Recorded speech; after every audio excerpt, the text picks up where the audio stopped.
Yes. Okay. Which part are we looking at? In the to prove assault, the state does not have to prove that either person was actually injured. However, the state must prove that the defendant, now it says, now that the defendant attempted to cause a violent injury to the person, removing or committed an act that placed the person in reasonable apprehension or fear of immediately receiving a violent injury. Is that tailored to the McCord's charges as well?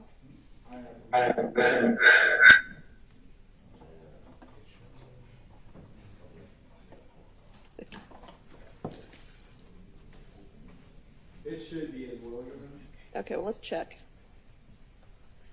Okay, it doesn't say, so you've indicted the McCords by pointing a firearm at, toward, and in the direction of Christopher McCord, said firearm being a deadly weapon. It doesn't say attempted to cause a violent injury to the person. It says pointed a gun at them. Yeah.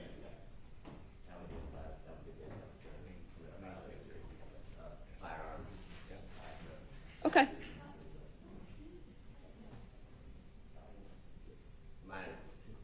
In the past, that's usually how they defined assault. It's an attempt to,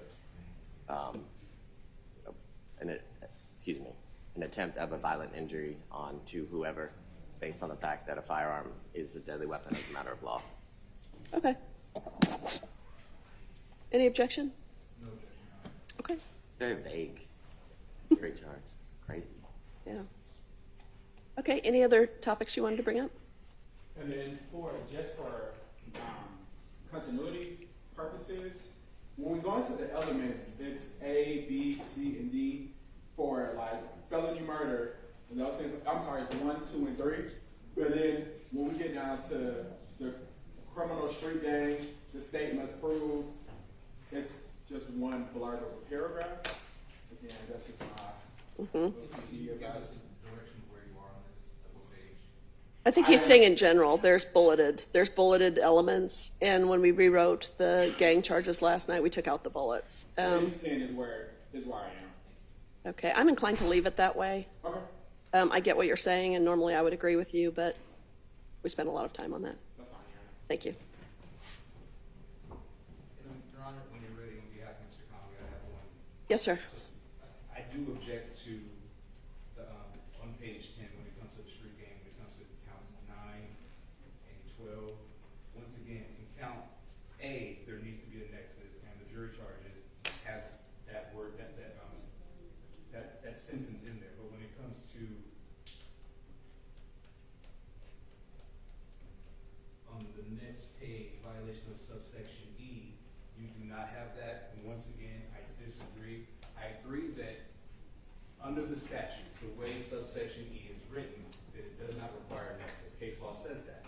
However, at the point where the state changes the charge that's been indicted, and they're not following the statute, they actually included in subsection E what the court said, or why the court said subsection A requires the nexus.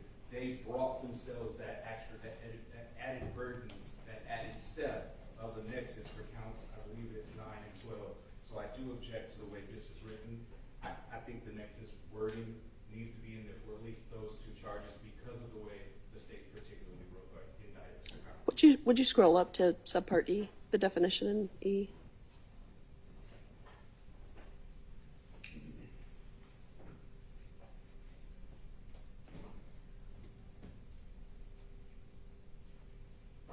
Okay, I'm going to note your objection for the record. And I did modify the charge in part, but I'm going to leave it as is. Just leave that objection on record. I know, it's fine.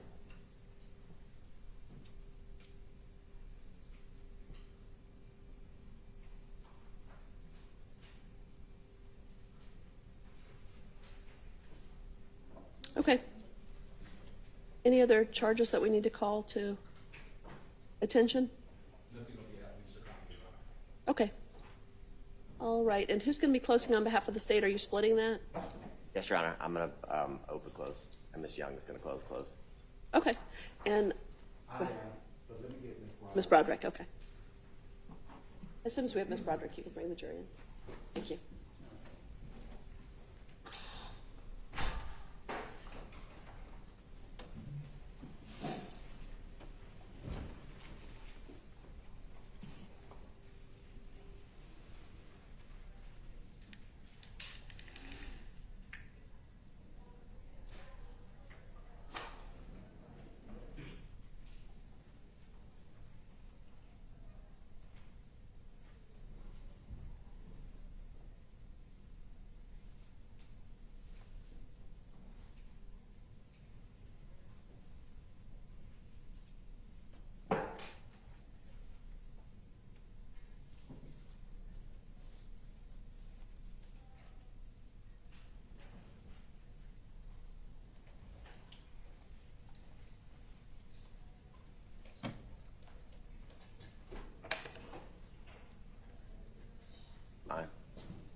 Okay, once again, I'll remind the audience, closing arguments can be dramatic and emotional. It's very important not to have any audible or visible reactions in front of the jury, and if you find that you're getting upset and need to leave, it's fine to stand up and walk out.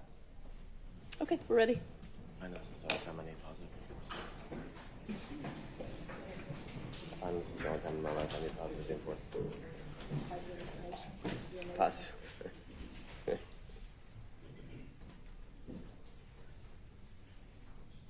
No. I mean, I'll be doing that. Addict. I'll be like you. I've seen you close a few times.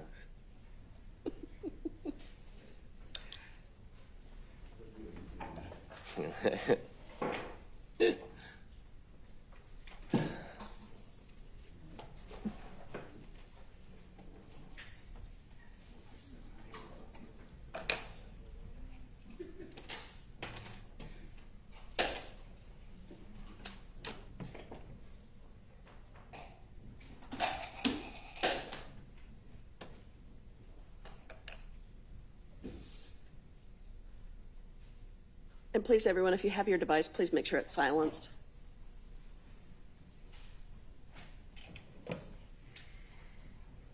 Is it showing? Okay. It is. Thank God it might work. Oh, okay. And is your screen fixed today? Yes. Okay. For now.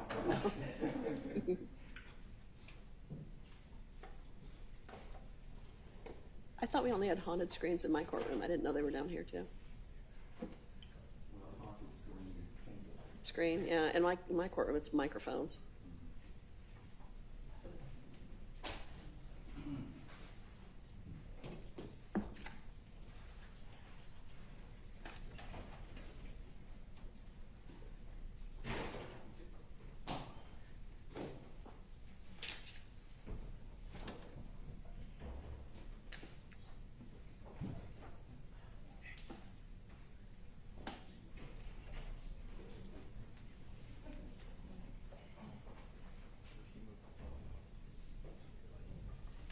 All right, to the jury.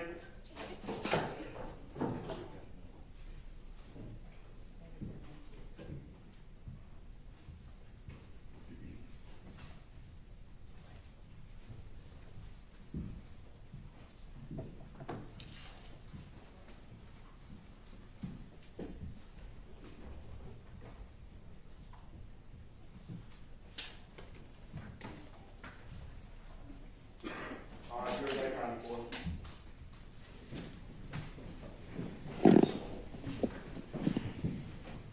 Good morning, members of the jury. All the evidence is closed, and we're now getting ready to hear closing arguments of the parties. I'm going to remind you again that statements made by attorneys are not evidence, and you'll rely on your memories as to what the evidence is. There are going to be 3 arguments. The state is going to open, then the defense will have an opportunity, and the state will get to argue again because they have the burden of proof. If at any point between the arguments you need a break, you can just let me know. I'll check in with you again because the arguments can be long. And we're planning to provide lunch for you today to try to keep things moving. Okay?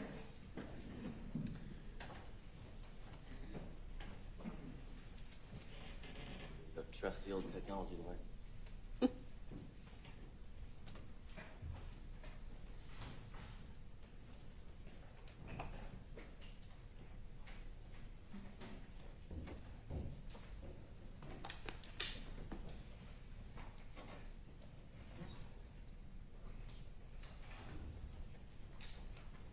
I want to start with talking to you about what this case is not about. This case is not about the actions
told you and sat here and explained in great detail every parent's worst nightmare. The most unnatural thing in life. She sat before each and every one of you and explained to you all the facts and the circumstances that she experienced in that absolutely terrible moment in her life as she sat before each and every one of you last week. When Charmaine was testifying, she talked to you about how much Secoriea loved her brothers, how much she loved playing with her cousins. And she said something while she was testifying that caught my attention, that I'll never forget. She said she just loved to love. She just loved to love. And this defendant on July 4th took that love away from this world, took that love away from Charmaine. But as she testified, she talked to you about the last moments of Secoria's life. And I hadn't caught it. I hadn't heard it until she sat before all of us and explained to each and every one of us what she felt, what she remembered, and what happened in that car on July 4th of 2020. But when she was testifying, when she was talking to each and every one of you about the last moments of little Secoria's life, she said she didn't talk. She just looked into her mother's eyes. She just caught her eyes and gazed into her mother's eyes. In the last moments of her life, Charmaine was describing Secoriea still trying to provide that love, that comfort to her mother. And this defendant on July 4th of 2020 shut that light off. Made it so the joy that Secoria's family felt every single moment that they were around her was gone. But Charmaine made very clear that Secoria's memory will live on, that they created a scholarship at Spelman in her name, and that he may have taken her from this world, but he can't take her memory. Her light will always shine on the things that were most important to her. And that was clear from the testimony of Charmaine. That was her family. Now, I want to talk to you over the next 25, 30 minutes about some of the law that the judge is going to explain to you at the end of the trial. And the law that you're going to apply to all the facts and all the evidence that you've heard this week, and feels like more than a week ago. I can at least say it for me. But I want to start with talking to you about your duty, a juror's duty. And your duty is just plain and simple. Be a fair, impartial juror, honestly seeking the truth. You're not to seek doubt. You're here to weigh the facts and weigh the evidence and make a decision. It's kind of what we talked to you about when we started the process. It's exactly what we did. We asked you questions, you gave us answers. We asked you some more prying questions, and you gave us answers. And that's how we were able to determine that you, ladies and gentlemen, were the right people for this job. That you could listen to all the facts, that you could listen to all the evidence, and be fair and impartial, and seek the truth of what happened on July 4th of 2020 when Secoriea Turner was killed. Now, again, to seek the truth, you're to follow the law that the judge is going to give to you, and you're to deliberate. And we say that, the deliberate part, I know it sounds incredibly obvious, but there have been times in the past where jurors forget that they're supposed to deliberate, and one or two may decide that they don't want to partake in the proceedings. So we just tell you that so you're aware that that does happen, and I don't think it will, but if it ever does, that's something you just bring to the court's attention, and it'll be addressed. You just seek the truth according to the evidence. You are to determine the facts of the case based on what was presented to you over the course of the last 2 weeks. All of the evidence in the form of photographs, videos, testimony that you heard from the witnesses here at this witness stand, and up in the the courtroom, it sounds like, with the bigger jury room, that first day that we started a trial. Now, what you're not to consider, you're not to consider passion. You're not to consider public opinion. Whether you are unhappy or like the performance of the police here or in your past. Public feeling and sentiment as it relates to social issues that we've heard a little bit about over the last 2 weeks. Sympathy for the defendant, sympathy for Secoria's family.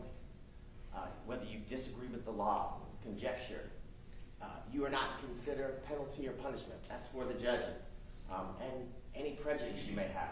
You leave that outside of the deliberation room. And what you are to consider and what you are to use as tools to apply to the evidence and the facts and the testimony that you've heard is obviously the law, the testimony of all the witnesses that you heard and your recollection and reviewing your notes, admitted evidence that you will receive at the end of this trial, the elements of the crime, which you'll learn about here shortly from the parties and from the judge, expert witness testimony, physical evidence, and as we all talked about on Monday 2 weeks ago, your common sense and your life experience. You use all of that when you are cycling through and remembering and looking through your notes about the facts and the evidence and the testimony that's come out over the course of this trial. Now, you heard a little bit about this at the beginning of the trial, about whether you can hold the state to its burden of proof. And that burden of proof, it rests with the state. It never leaves the table. The burden of proof is always with this side. The burden is for the state to prove beyond a reasonable doubt each and every material allegation, each and every element of every crime in the indictment that you painstakingly heard me read the first day we started the trial. Now, the judge is going to talk to you about each and every defendant. This defendant, when we started this trial, had a presumption of innocence. Every defendant who exercises his constitutional right to a trial has this presumption of innocence. And I like to kind of compare it to a cloak or a jacket. So he walked in on the day we started trial with a suit coat on, with the presumption of innocence. And as the facts and the testimony unfolded, as witnesses testified, as the video from every angle was shown to Detective Shepard, it started getting warmer in this room. And it was pretty warm throughout this trial. But as the evidence and the facts and the testimony continued to come out, that cloak came off. That cloak of innocence went goodbye. Because the state proved, when we rested beyond a reasonable doubt, that this defendant is guilty of each and every count in this indictment. Now, you're going to hear a lot about reasonable doubt, what it means, and a bunch of lawyer jargon. We lawyers tend to use words that should be easy to understand, then we take them and garble them and make them pretty complicated. So reasonable doubt means just what it says, reasonable. It's based on your common sense, your reason, your life experience. It doesn't mean an arbitrary or vague doubt. It's a doubt in which you can give a reason. It's a doubt in which is reasonable. Now, the state's not required to prove the guilt of the defendant beyond all doubt, beyond a mathematical certainty. There's no equation involved, because the only equation that's involved in this trial, any way that you put it, if you do 2 plus 2, 4 plus 4, whatever it may be, they all equal -1. They all equal -1. Because no matter how you look at it, how you put the facts and the circumstances together, Secoria's gone. She's not coming back. That's the equation that's important in this trial. Reasonable doubt is the doubt of a fair-minded, impartial juror, honestly seeking the truth. Again, you're not to seek doubt. What does that mean? Apply your life experiences, apply your common sense to what you heard over the last 2 weeks, and that's how you come to your decision. That's what you do back in the deliberation room. The only difference is once the trial ends, once the judge finishes the charge, you guys are in the driver's seat. You don't have to wait on us There's no breaks because of any conversations that the attorneys have to have, or any sidebars with the judge. You guys are in control, and you guys get to apply all of your life experiences to everything you've heard over the course of this trial. The judge is going to talk to you about different kinds of evidence. But there's direct and circumstantial evidence. And she's going to explain to you what each one of those is. It's fairly obvious. Direct evidence is evidence that points immediately to a question at issue. So it's evidence that's tangible. It's photographs. It's the videos. It's documents. It's testimony that you heard from witnesses as to what they saw, what they heard, what they remembered seeing and hearing on July 4th, 2020. She's also going to talk to you about circumstantial evidence. But as it relates to direct evidence, again, not the 911 calls that you've heard, things of that nature. What Omar and Ms. Charmaine were called, and how they were able to remember and talk to you about the 911 call that was made that night. And the people they remember seeing surrounding them as they passed the barricades. Circumstantial evidence is proof of facts or circumstances by direct evidence, which you may infer other related or connected facts that are reasonable and justified, again, in light of your life experience. Now, I like to provide an example I think we all have experienced in life, an everyday experience. So, when I'm one of 4 children, I have a twin sister, I have a brother who is 16 months younger than me, and then I had a brother who was 6 years younger than me. So my mom had her hands full throughout the years that she was raising us. Now, before my youngest brother was born, it was almost as if my sister, my brother, and myself were triplets, because we were very close in age, and we were pretty wild. So we injured ourselves quite often. And so we were either in the ER, doctor's office, whatever it may be, with a broken arm, busted leg, busted lip, something that needed to be patched up. Now, if you use what we just talked about, direct and circumstantial evidence, circumstantially, you don't know anything about the facts and circumstances, you see my mom bringing all 3 of her children to the hospital or to the doctors injured. And you may draw some inferences based on what you just see, not knowing any of the context or the details.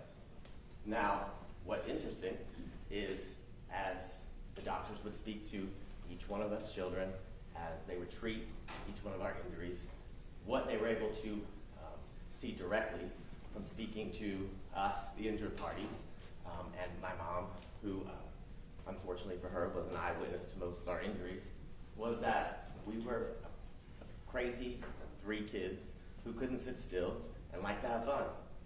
And so that's how I like to explain direct and circumstantial evidence and how you apply it and use it. And what the doctors would say beyond a reasonable doubt after we leave, after each visit, that we be back. And that my mom had the patience of saying. So that's how you use your life experiences to use direct evidence and circumstantial evidence to come to a conclusion. Like exactly what you're going to have to do when you were looking at the facts and the testimony of this case. The judge is also going to tell you that the testimony of a single witness, if believed, is sufficient to establish a fact. Generally, there's no legal requirement of corroboration of a witness, provided you find the evidence to be sufficient. Now, here's a great example of this. You heard from Mr. Christopher McCord. He testified about his experiences in the community, how long he had lived in that area near Pryor and University, and his experience on July 4th when he approached the barricade, and what he remembered, and how he remembered that 2 people specifically, one had a shotgun, another had a long rifle, and pointed it in his face to him and his wife as they attempted to pass through. Now they were able to turn around after Mr. McCord had an exchange of words with who he later identified as the defendant, to Detective Shepard, when he told Detective Shepard that the individual he saw on the news conference was the person who pointed that AR-style rifle at his face when he first encountered the barricades. And Mr. McCord's testimony, Mr. McCord's recollection, is further corroborated by the video evidence that you saw painstakingly over and over and over again over the course of this trial. You see this defendant in his very distinctive clothes with his AR-style rifle doing some sort of, looked like military move, pointing a weapon in the direction of both Mr. and Mrs. McCord, looking as if he's about to engage their vehicle with his AR-15.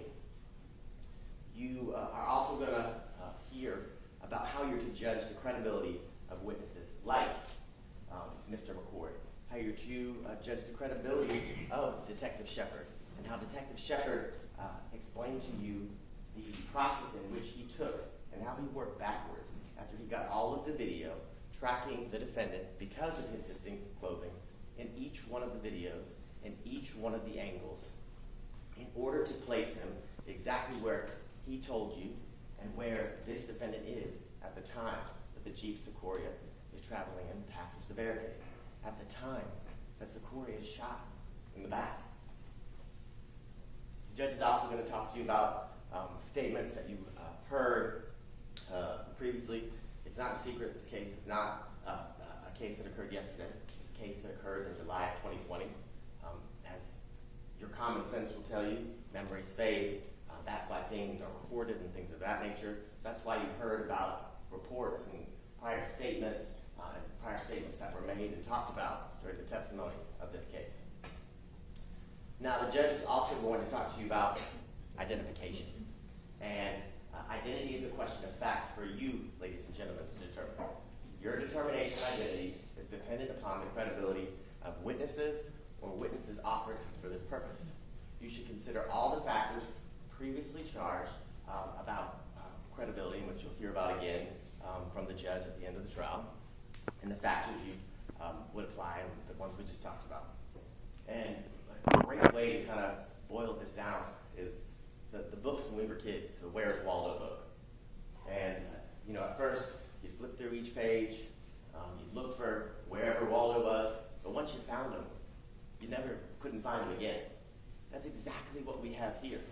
And that's exactly what Detective Shepard explained to you, and that's exactly what you saw as it relates to this defendant's distinctive clothing. And once you know where he is, what he's by, and when he's at the barricade, you can then use the contextual clues that you've learned from your previous experience of seeing where this defendant is, what he's wearing, and how he looks. And then you never lose him.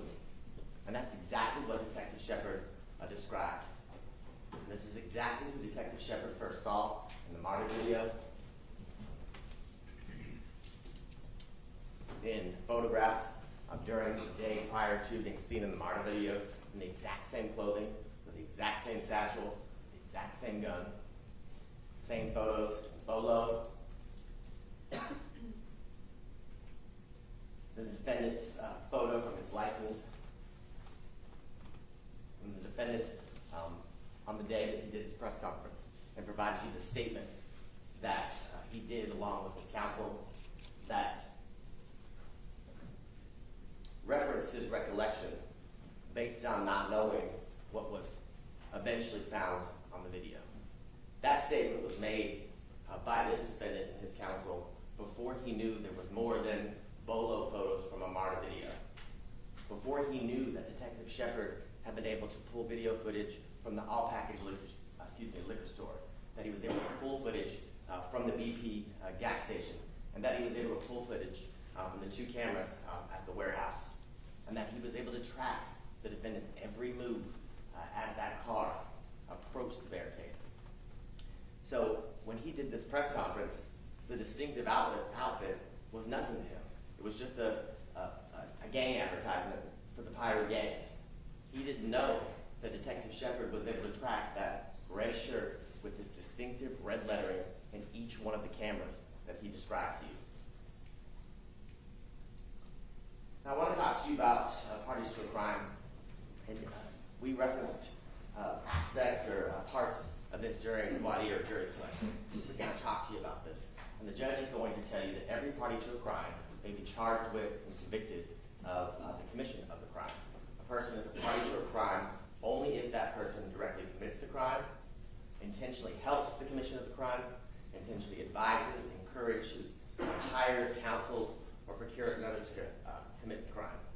The judge is also going to tell you about, and you heard when we read the indictment, about Julian McKinney. And the reason this slide is up here, and the reason this chart is given to you, is that you're not to consider Mr. McKinney and his case and what's going on with it. You're just to consider the evidence that you've heard and his role that he played and how he worked in conjunction with this defendant. That's what's important to your analysis, ladies and gentlemen. That's what is important as you view and go through the evidence and remember the testimony. It's the role that Mr. McKinney played and how he worked with this defendant. You're not to consider or worry about what's going on with this case, because his case is for another day and for another jury. Now, you also heard from Detective Shepard about parties to a crime. He gave you an example involving a bank robbery. And I'm sure each one of you remember the example he gave and how he gave it, and the importance it plays in providing an example as to basically the actions of one are the actions of all as you work together. And the way I like to think about it and describe is kind of a team sports example. My brother played football at Wake Forest back when the one season that they were pretty good. They'd gone to the Orange Bowl, and I went to every one of those games. It was a great experience to watch somebody who you care about succeed on such a high level.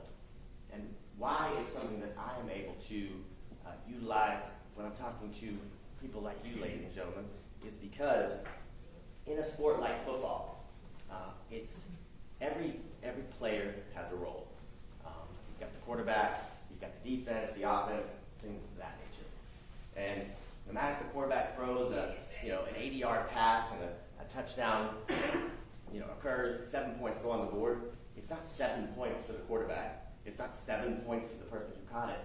It's 7 points for the team. Here it was the Demon Deacons. So everyone has to play a role in order for the end goal to occur. And when the end goal occurs or a failure occurs, the entire team accepts the goal or gets to succeed and celebrate or not, but together. It's not just the quarterback getting the 7 points or the running back getting the 7 points. It's the whole team, or it's the whole team losing. So everyone plays a role in order to get to the end process, in order to get to the win, or in order to incur the loss. The judge is also going to talk to you about conspiracy, and it's very much kind of like parties to a crime. So conspiracy means an agreement between at least two people to commit an unlawful act. That agreement does not have to be something where you shake hands and a verbal of nature.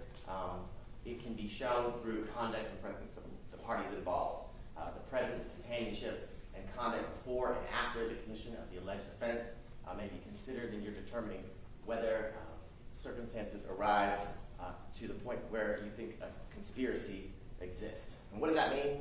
It basically just means that the things that you do before, during, and after, the actions that people see, the fact that this defendant and the members of his gang and friends showed up to the barricades, worked in tandem as a team to prevent citizens like you, ladies and gentlemen, from traveling down University and Pryor.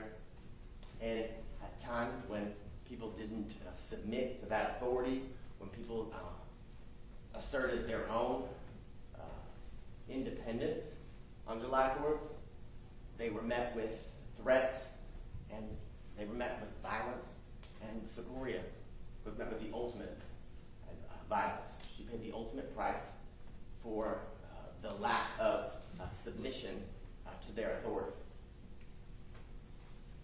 Like I said, the agreement may be expressed, meaning it can be written, things of that nature, but it also can be an unspoken understanding. It can be a group of people, as we heard yesterday, at times, all showed up for the same cause, all actions in the sense that they didn't have an agreement where they wrote down on a piece of paper they were going to not let people pass through the barricade.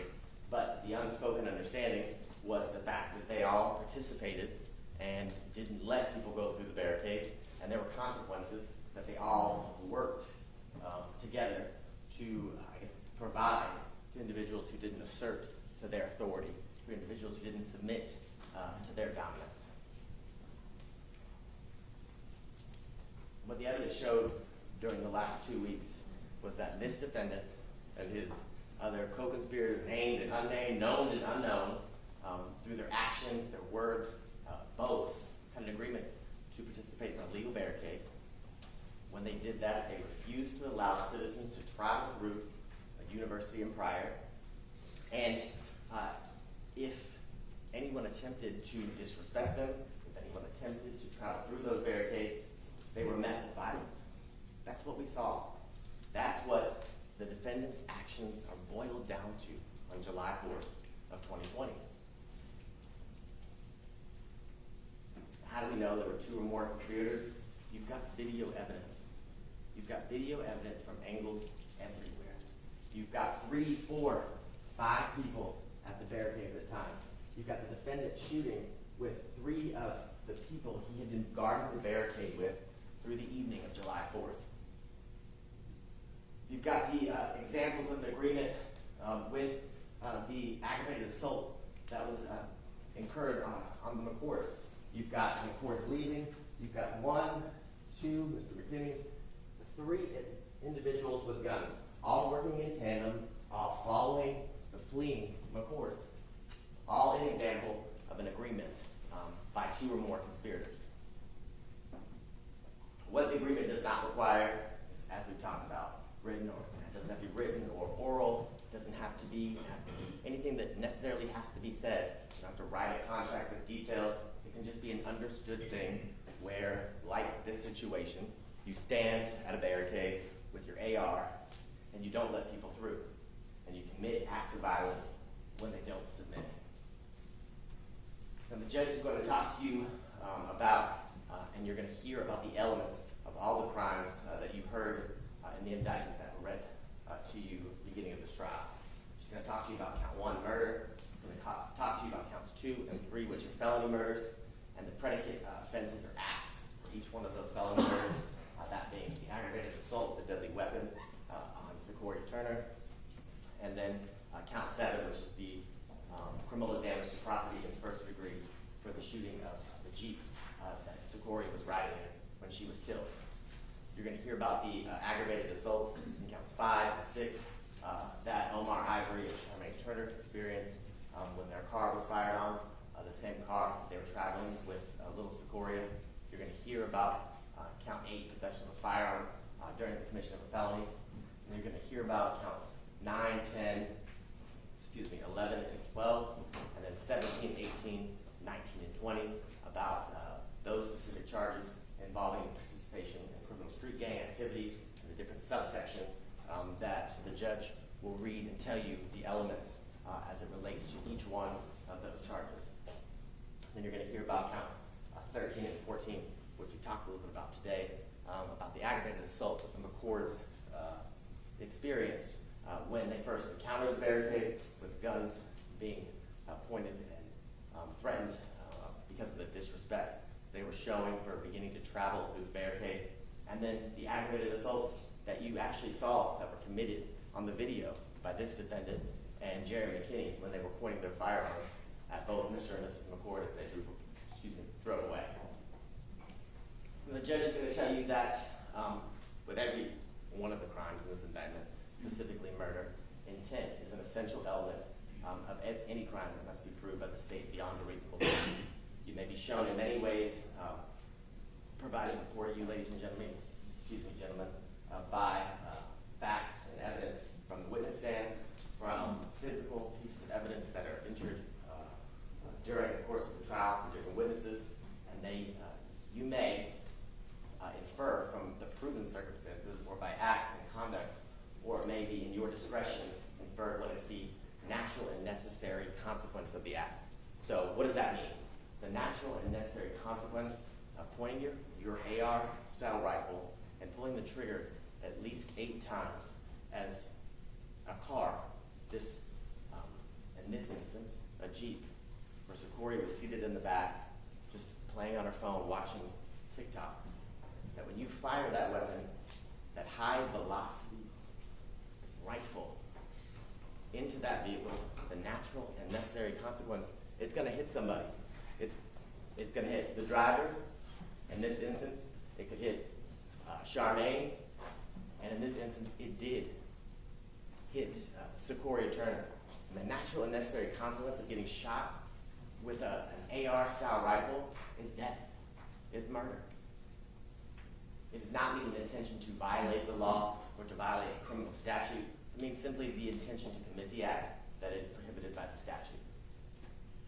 The state must prove that this defendant caused the death of another person, here, 8-year-old Secoriea Turner, unlawfully and with malice aforethought. The judge is going to talk to you about what that very antiquated term malice aforethought means. Malice is not necessarily ill will or hatred. Rather, it's the unlawful intent to kill. You may find malice in the circumstances show that this defendant acted with deliberate intention to unlawfully take the life of another person, to deliberately fire his high-velocity rifle into a car that's carrying 3 people, that led to the death of Secoriea Turner. The judge is also going to tell you that malice can be shown where there does not appear to be significant provocation, and all the circumstances show what is called an abandoned and malignant heart. What does that mean? It means you have no regard for human life. And that's exactly what you saw in this instance. When you take your gun and fire your rifle at least 8 times at an unsuspecting car, that's what we call an abandoned and malignant heart. That's when you take someone's heart, throw it on the ground, and you stomp on it. But that's all it is. It's when you have absolutely no regard for human life, when you have absolutely no regard for a little girl who's just trying to get home to play with her cousins. The judge is going to tell you that murder, the state doesn't have to prove premeditation to prove murder. If a killing is done with malice, it is murder regardless of how brief the malicious intent existed with no specific length of time. The judge is going to tell you to form an instant, in a moment, that if malice was in the defendant's mind at the time of the act or the killing and moved the defendant to do so, that's enough for the killing to be murder here in the state of Georgia. The state does not have to prove motive. I would submit to you, ladies and gentlemen, there was motive. The motive was clear. It was the defendant and his members of his illegal barricade militia felt disrespected, and because of that disrespect, they just opened fire on the vehicle that Secoriea were just riding home in. The judge is also going to tell you and give you the elements of felony murder. And felony murder, you can find it in counts 2 and 3. And with felony murder, there's always going to be a predicate act. In this instance, the predicate acts are aggravated assault and criminal damage to property in the first degree. And the judge is going to tell you, unlike malice murder, felony murder, no proof of malice is required. You don't have to show you express or implied malice, we just talked about. There's no intent to cause the death. That's not required. What's required is that if the death occurred while the defendant was engaged in the performance of a felony act, an aggravated assault, criminal damage to property in the first degree, shooting into that vehicle, and someone dies as a result of it, that's felony murder. Again, that's the natural and necessary and expected consequences of an act, such as the one that this defendant committed on July 4th of 2020. And again, the predicate acts are aggravated assault and criminal damage to property. The judge is going to tell you about what aggravated assault with a deadly weapon is.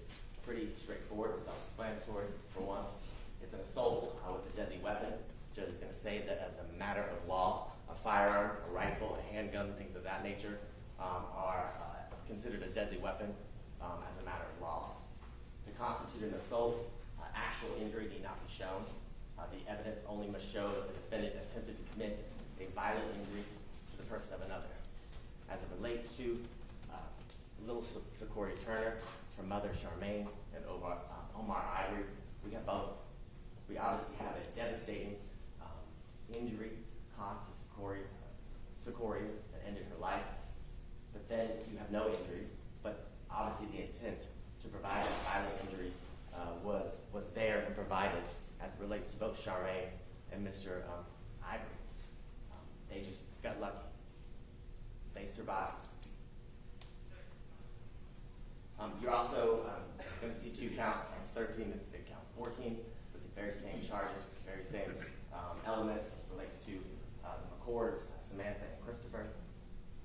And as you saw on the video, after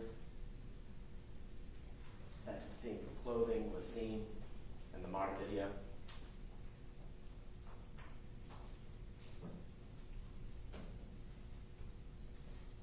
and as Detective Shepard described, black do-rag, twist, red shirt, white lettering on the shirt, AR style, firearm, black satchel, light pants, and a light-skinned individual. 8 identifying characteristics that he looked for painstakingly in every video, in every second, of every footage he watched.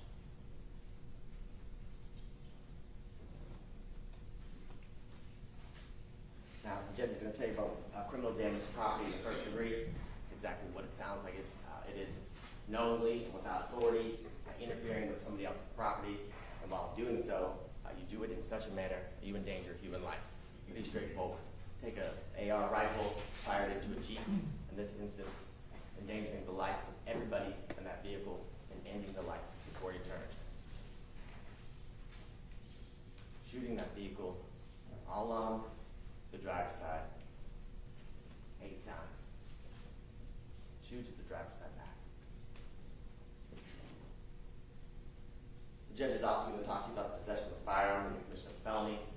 Again, not a mystery. The state must prove that the defendant had a firearm on his person or within arm's reach of his person while committing. The judge is going to tell you at least one of the following acts we talked about here today: murder, felony murder, aggravated assault with a deadly weapon, as it relates to both Ms. Turner and Mr. Ivory, and then the McCords, and then criminal damage to property in the first degree, where the defendant was using his rifle as he described in his video that you saw during the testimony of Special Agent Coleman in a berserk way as he took that gun and fired it 8 times at Charmaine's Jeep.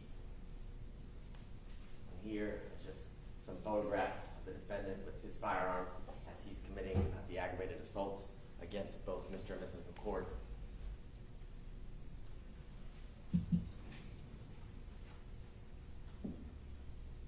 Showing the defendant in the exact same clothing that Detective Shepard described, that you just saw in a different angle. Still holding that firearm during the felonies just described. And the judge is going to talk to you about the remaining counts, counts 9, 10, 11, and 12, and then 17, 18, 19, and 20, which involve the violation of the Street Gang and Terrorism Prevention Act, the gang counts, and the indictment. The judge is going to talk to you about each one of the subsections, subsection A, B, and then subsection E. You're going to hear about the elements of each one of these counts as it relates to what's required for subsection A, what's required for subsection B, and what's required for subsection E.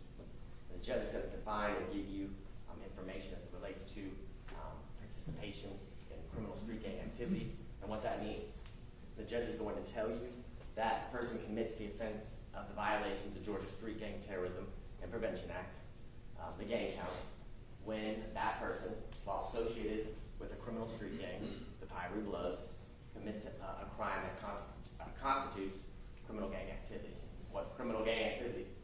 In this case, the judge is going to tell you it means commission, attempted commission, or conspiracy to commit, which we talked about, any offense that involves violence, aggravated assaults, for example, murder, felony murder, and the possession of a weapon or use of a weapon.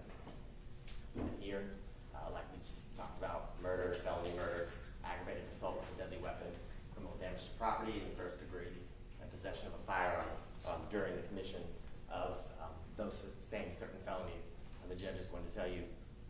you are to consider criminal gang activity. She's going to talk to you about the tools that you are to utilize when you go back during deliberations and how you are to consider how criminal gang activity can be shown. The judge is going to tell you that the commission of any offense that would constitute criminal gang activity by any member or associate of an alleged criminal street gang, here at the Pyru Bloods, and that you are able to make that determination as it relates to whether there's the existence of a criminal street gang and criminal street gang activity by looking at those offenses, by utilizing the information that was provided by Special Agent Coleman, the information that was provided by this defendant and his Instagram, as it relates to his membership and association with the Pyru Bloods. The judge is going to tell you for the subsection A counts 9 and 17, that the state must show beyond a reasonable doubt the existence of a criminal street gang, here the Pyru Bloods, that the defendant is associated with that criminal street gang, the Pyru Bloods. He told you that in his own words, and what Special Agent Coleman described as his autobiography, outlining his gang membership not only in the Pyru Bloods, but in the G-Shine sect of the Bloods prior to that. And then the judge is going to talk to you about that the defendant committed or participated in criminal gang activity, and that the state showed a nexus or connection between the crimes that were committed, the aggravated assault, the murder, the felony murder, and the interest or furthering the interests of that gang. And here, as Detective Coleman talked about during his testimony, was clear that the acts that were committed, the acts that killed Secoriea Turner, were all due to the disrespect that was shown to this defendant and the members of his gang. That they didn't stop, they didn't bow down, they didn't submit to the authority of this defendant on July 4th, and they paid the consequences for it. It's as simple as that. She's going to tell you for counts 10 and 18, which is subsection B of our Gang Act, that the state must show the existence, again, of a criminal street gang, that the defendant is, again, associated with that criminal street gang, and that the defendant participated, again, in criminal gang activity, and he did all of that in order to maintain and increase his status or position in the gang. And you heard from Special Agent Coleman about how one increases and maintains the status or position in their gang. It's not about rank, he told you. It's not about things of that nature. It's about doing things in a highly visible manner. And because of that, you gain respect. You put in the work, and people watch you put in the work, the way Special Agent Coleman described it, which is exactly what happened here. This was, as we heard from Ms. Salloway yesterday, this was a crowded area. It had been crowded since the death of Rayshard Brooks. I think she said she started going to that location at University and Pryor the very next day on June 13th. And then from June 13th on, it was her core, I think she said 10 to 20 people, and then every day hundreds of other people showed up to protest and support the movement as it relates to the social injustice, as she described, for George Floyd and Rayshard Brooks. And at some point, this defendant took that movement over. That on July 4th of 2020, this defendant and the members of his armed militia took that movement over and turned it into a deadly celebration on the 4th of July. It's as simple as that. And did that in front of all of those people, as you saw in the video, and as was described by Detective Shepard, as was described during Special Agent Coleman's testimony. And then lastly, counts 11, 12, 19, and 20, which are your subsection E of our Criminal Street Gang Act statute.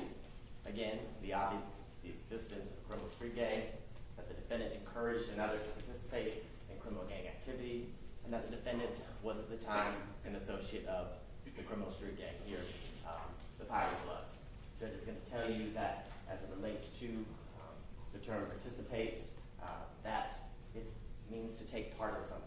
sharing something.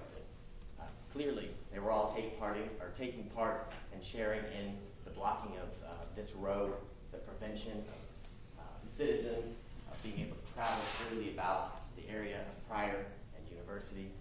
It's not complicated as it relates to the elements of this crime because of the obvious nature and the in-your-face ways that this defendant and the members of his wannabe militia acted on July 4th of 2020. Acted unknowingly that it was being recorded by the local businesses and areas around, thinking that their dominance wasn't going to be collected by video evidence, that they would be able to continue to dominate that area without any consequence, without Detective Shepard being able to go through the hours of footage to find his distinctive clothing.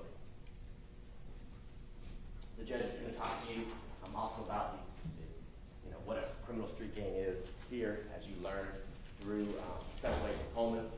The existence of a criminal street gang may be established by evidence of a common name, the pirate blood, the Bloods, and the signs and symbols, tattoos, the graffiti, and things of that nature, attire that gang utilizes and advertises with to get their customs and behaviors out to the members of the public, and here out to the people at Pryor University, and the fear that they wanted to spread that evening. Some examples that Special Agent Coleman described as relates specifically to the Pirate Bloods. At Nazim, he talked about the red color, the red attire, red tattoos, things of that nature. The 5-point star, and the red accents in the tattoo. The Elm Street reference, the 700 block reference, the 365, the anniversary for the members of that gang, red bandanas. And he described the distinctive characteristics of not Bloods, but the Pirate Bloods, that their distinguishing and distinctive characteristic is their violent ways in which they spread their dominance, in which they assert their authority, which is exactly what you saw on July 4th of 2020. Nothing different, nothing unexpected. And I was thinking about an example as it relates to the defendant's tattoos. You heard on the cross of Special Agent Coleman about the ice skate tattoo that was across the defendant's hand. And you heard a number of questions from defense counsel, Mr. Hoover, about this ice skate and what it means and its company and things of that nature. And all of that may be very true. And you heard Mr. Hoover talk about some characteristics that I think he said he had a 5-point star tattooed somewhere on his body, and then he talked about his family from Chicago, and I couldn't remember the last thing that he said as it relates to trying to compare the defendant's ice skate to the use of ice skate on his hand, and then the use of it along with other gang characteristics in his Instagram. But I was thinking, Mr. Hoover's exactly right. So the fact that he has a 5-point star, that he's from Chicago, I think he said his dad's name is, I can't remember, or his last name is Hoover. That doesn't make him a gang member because he's got a 5-point star and he's from Chicago, and the last characteristic he said, because he doesn't incorporate that, or he doesn't use that in conjunction with gang activity. He doesn't use that to advertise gang membership like this defendant did. He would write ice skate with mob. He'd write ice skate and then put, Elm Street block 700. I mean, that's the point. I have a 5 on my wrist. It means nothing but 5. But if I was to put that 5 on my wrist up on a photograph next to Elm Street Bloods, well, you're sending a message. That's the point that Special Agent Coleman was making. Not that everyone who has a 5-point star, everyone who has a red, 5 on their arm, or a tattoo that could be considered, a gang identifier, is a gang identifier. It's what it's used in conjunction with. It's the behaviors, it's the language, it's the message that you send along with your tattoo, which is exactly what this defendant did throughout his Instagram. He talked to you about some of the graffiti that he saw in relation to the area of Wendy's where Mr. Brooks was killed. He talked about the identifiers as it relates to Mr. Brooks being a member of the Pirate Bloods, and that being the purpose and why the members of Pirate Bloods gathered in this area, and the things that he saw.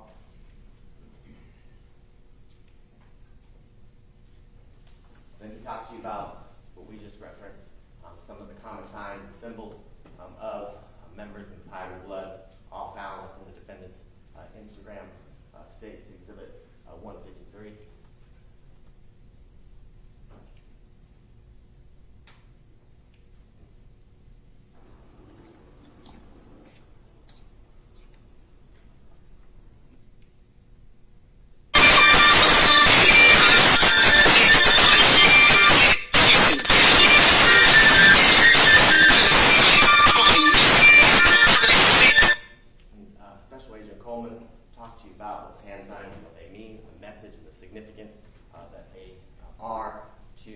Members of the Pirate Bloods and this defendant, Julian Conley. He talked to you about each one of these hand signs and why it was important to his analysis. That this defendant was a gang member. This defendant used his gang membership to commit criminal acts.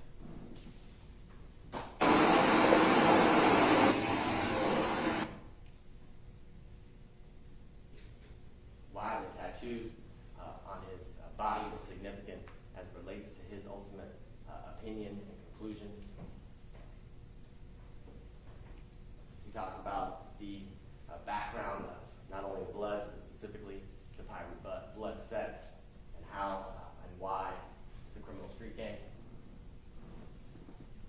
He talked to you about this defendant as he referenced his autobiography, and as you can see, admitting he was a Pirate Blood. Before he was a Pirate Blood, he was in G-Shine, set his bloods. And it's not something somebody said to him. He told him his autobiography because he's the author, ladies and gentlemen. He is sending that and letting whoever he's sending it to know his affiliation and his background. The judge, as we talked about, is going to talk to you about the use of firearms, the possession of firearms, and how that relates to criminal gang activity. We saw firearms all throughout this defendant's Instagram, having, needing, and his want for the fact.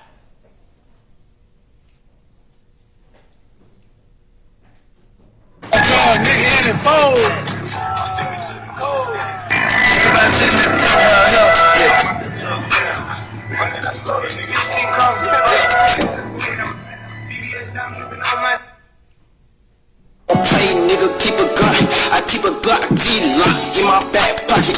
Pocket rocket, let it pop it, let it go berserk. Blood stains on my shooting, on my t-shirt. Said the nigga moving pounds, but it's cheap work. Yeah. That video, and I played it a couple times with especially Coleman. I wanted to play it again for you, ladies and gentlemen, today, because that video describes exactly what this defendant did on July 4th of 2020. He used his gun, and as he described, he let it go berserk, so he could get stains of blood on his shirt. On July 4th of 2020, the stains, the blood on his shirt was of an 8-year-old child. An 8-year-old child. 8-year-old Secoriea Turner. Again, there's more photographs, firearms. After the incident, this defendant is seen again a few hours later. Same shirt, same satchel, same firearm. And ultimately, Detective Coleman, or Special Agent Coleman, talked to you about the circumstances surrounding why this defendant was there, why members of his gang were there, why that territory was important to the Pirate Bloods. And they engaged in this pattern of criminal conduct, that they were blocking the roadways, that if you didn't submit, that you were threats of violence,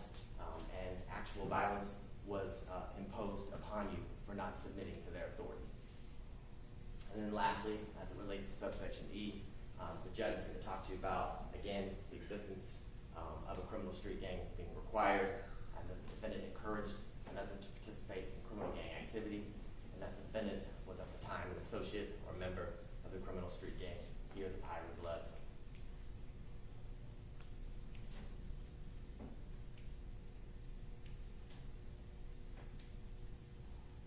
What do we know about July 4th of 2020? We know this defendant was asserting his authority with members of his gang. He was doing so he could control the area prior to the university, that people would submit the power and the authority that he exhibited and exuded, and if he didn't, it was, in his eyes, disrespect. And anyone who disrespected him, we either met with violence, threats, and in this instance, death. Little Secoriea Turner died because her vehicle just attempted to go home. Little Secoriea Turner died just because she wanted to go play with her cousins. And if that wasn't convenient for this defendant. Now, in a moment, I'm going to sit down and the defense will have an opportunity to address each and every one of you. And then Ms. Young will have an opportunity to go through all the facts and circumstances from July 4th of 2020 and every thing that you heard as it relates to the testimony and the evidence during this trial. Thank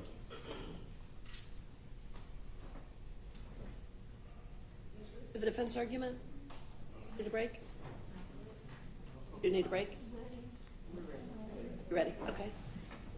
Okay, counsel, you just let me know a few minutes ago that your screen is not working. Do you need that? It's back up? Okay. But you can feel free to turn that however you want to, and we can also call for tech help if you need it. Do you want to get started? Yes. Okay, go ahead. Yes, That's fine, yes.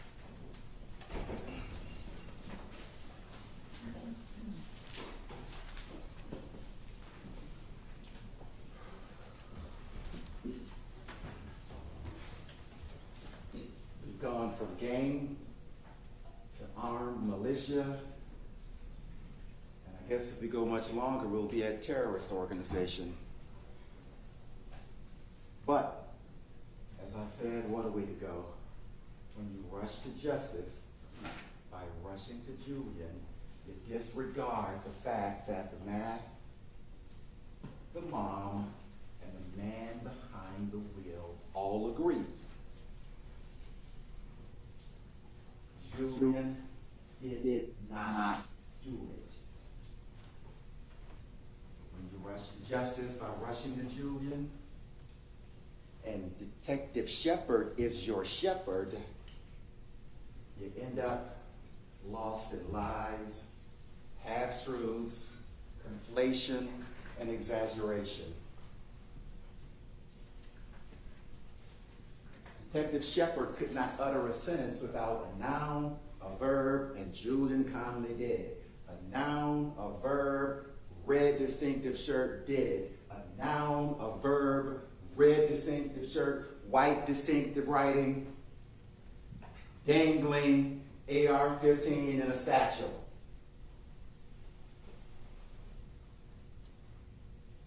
Detective Julian Shepard, J-A-R-I-O-N-S-H-E-P-H-A-R-D,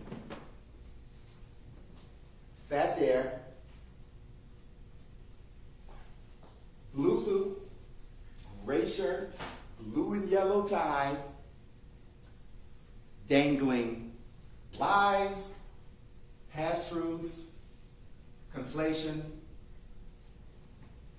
and exaggeration dangling from his tongue. Okay, my name is Arnold Regas, and I am proud that I am joined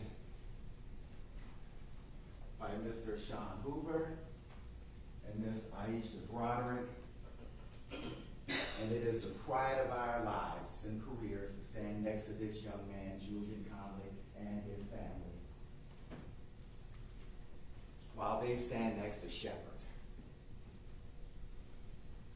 a man who wouldn't know the truth if it smacked him in the face, unless it took less than 8 days to find it, because the investigation took 9 days, Except when he sat in that seat, he may have said, oh, I may have done that in 8 days.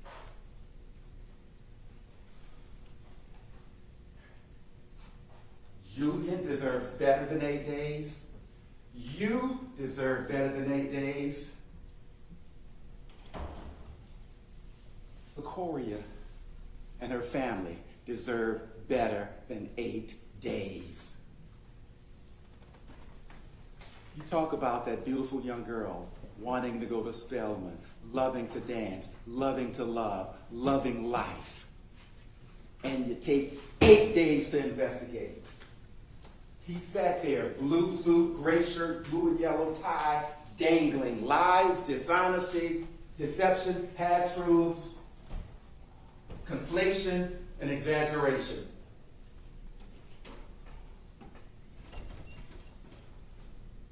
And I apologize, I'm emotional, I'm loud, I can't help that. I know the state said it's not about emotion, it's not about passion, but I'm gonna be me, I can't help that. I am a poor kid from the projects of New Orleans, the Calio Project, and this is just who I am.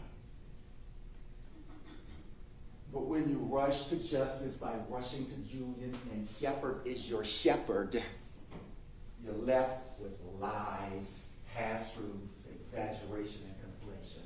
And he knows it. He knows it. Ladies and gentlemen of the jury, I like red too. My fraternity loves red. Sometimes I walk around with my red backpack and I'll hear judges talk about you and that red backpack. I see you walking all down the street with that red backpack. It's the first thing I notice. Before I notice your 6'4" person behind in chambers, I notice that red backpack. Because it kind of stands out. Well, ladies and gentlemen of the jury, and I don't do this to be hokey or corny or inflammatory, but this case is brought to you today, or my closing is brought to you today, by the color red.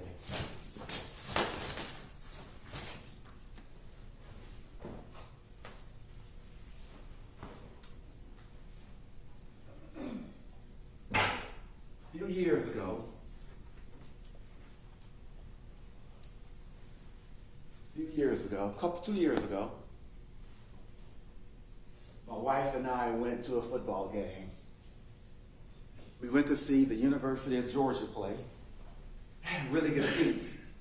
But the problem is, they were on the visitor side. And I bought this red jacket to stand out to show my support for Georgia. And I thought it would make me distinctive when I watched the game in the opposing side. But it didn't. Because it was a Peach Bowl a couple of years ago, and they were playing Ohio State, and they wore red too. I didn't stand out at all. I bought this bright red jacket for nothing. Because I sat there, and there was nothing distinctive. It was just me in a sea of red. But the case talks a great deal about the distinctive red shirt, and I will try to get it right from the lips of Shepherd. Red shirt, distinctive white lettering, light colored jeans, satchel, dangling AR as he sat there in a blue suit and gray shirt and yellow tie, dangling lies, half-truths, conflation, and exaggeration.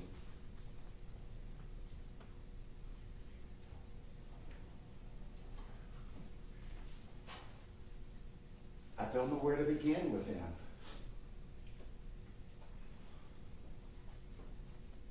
But I'll do it in less than 8 days. Because I don't want to take too much of his time, because on the 9th day, I guess he has something else to do. 8 days. Secoriea deserves so much more. As I said, I'm a poor kid from the Calio. And I don't only child.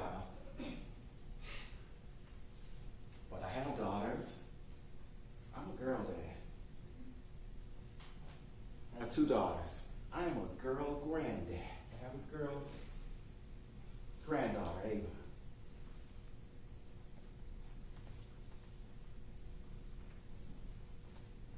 Secoriea should have gone to Spelman. My daughter, my younger daughter, went to an HBCU. She didn't go to Spelman, she went to Howard. HU, you know.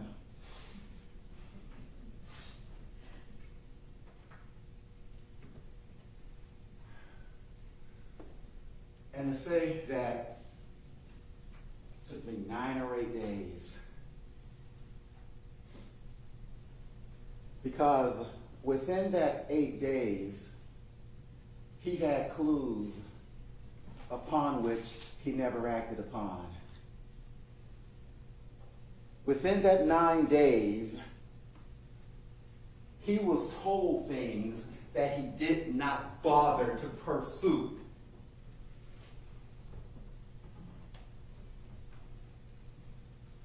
But first, we're going to talk about a few of his lies as he sat there with that smug face. He talked about the fact that Omar Ivory showed him some pictures of the people he saw shoot. But when that man, Detective 1, with a blue suit and gray shirt and blue-yellow tie, with lies, dishonesty, conflation, and correlation dangling from his lips, when he sat in his seat, after he raised his right hand and swore to tell the truth, the whole truth, and nothing but the truth, he sat in his very seat and said to you, yeah, Omar came to me, there was some information he got offline, and all he did was pass it along to me, but he couldn't confirm any of it. It is hard to tell 2 lies in 1 sentence. He managed. Lie 1. Omar was merely passing along information. No, what Omar was doing was saying, here are the 2 people who shot. They're circled. One is tall and dark with a beard. The other is short and light-skinned with dreads or twists. That is what he said. And then that man who sat there with the blue suit and gray shirt and blue and yellow ties with lies dangling from his lips then went on to say, but he couldn't confirm any of it. Lie number 2, because when Omar sat there, Omar said, I definitely told him, those are the 2 people I saw. When Detective Shepard said, did you see him with your own eyes? Omar said, hell yeah, I saw him. I wouldn't lie about nothing like that, dog. Hell yeah, I saw him. Those 2 people I have circled. Those are the 2 people who shot Secoriea. Dressed in black, dressed like bounty hunters. That is what Omar said, but what he said was, just passed along a note. Couldn't confirm anything. 1 sentence, 2 lies.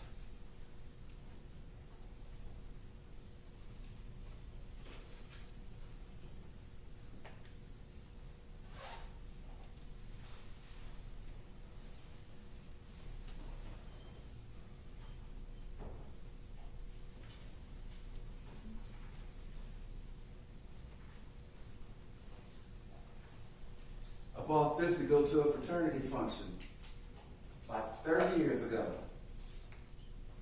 Once again, it wasn't distinctive because everybody was dressed like me.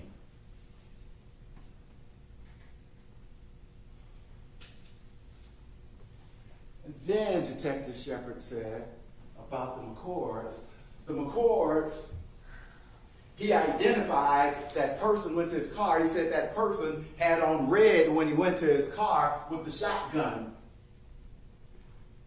That was not true. The McCords, Mr. McCord, said that a person came to his window with a shotgun wearing black. And another person was standing in front of the car wearing black.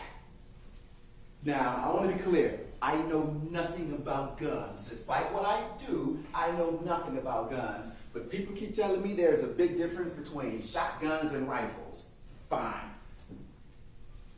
But no one ever said anything about Julian with the shotgun. It was always red shirt, white distinctive writing, light jeans, satchel, dangling, not a rifle. But he sat there and said the McCords identified him in his red, untrue.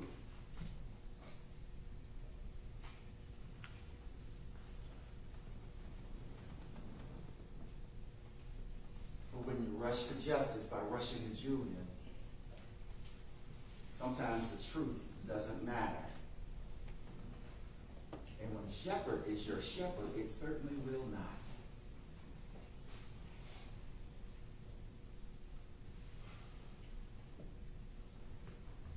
So let's talk about what they said.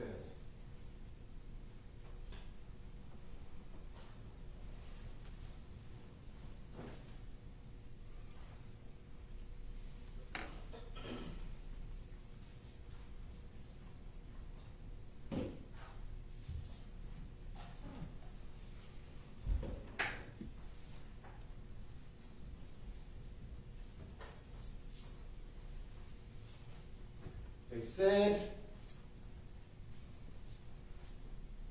they saw the barricade. They went around the barricade. I think Omar said he may have slowed down for a second, but then he accelerated around the barricade. And that's when they saw people there. The people were saying, whoa, whoa, whoa, as if to try to get them to stop. But then Omar proceeded through that barricade, sped up, went a little faster, and went through that barricade. And when he went through that barricade, people started shooting. They got down to that second barricade, and eventually they got to a place and they stopped. And they turned around, and about 3 or 4 minutes later, they came back through the area. They came back through that area where those bullets had met them once before.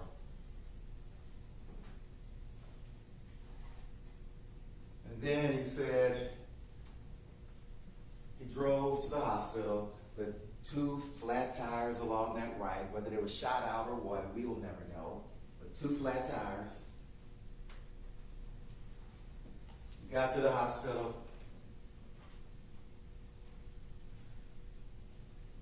And that's when he got out again. He started talking about, I'm gonna get me a lawyer. He said that what he told you, I'm gonna get me an attorney. As Turner went inside,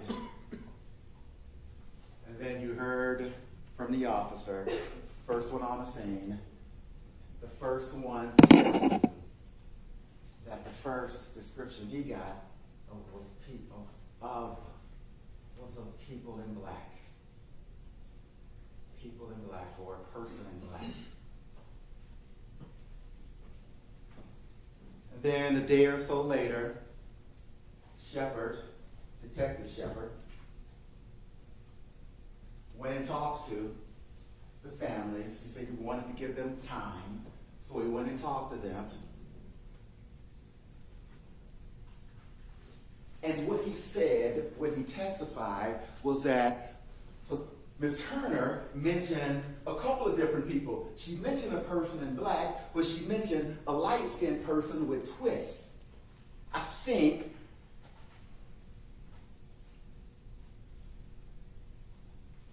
I won't call that a lie, but as the saying goes, there are lies, there are damn lies, and there are half-truths. Well, that was a half-truth.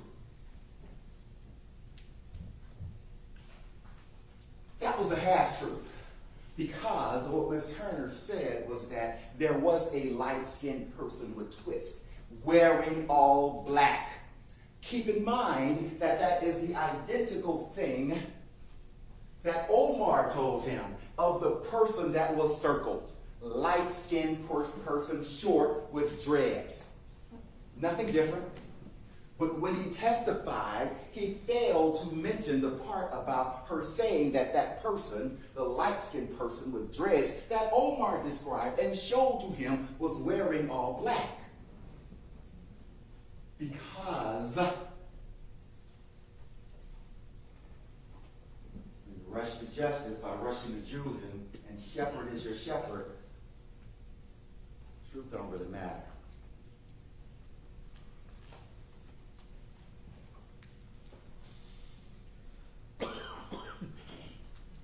She said all black.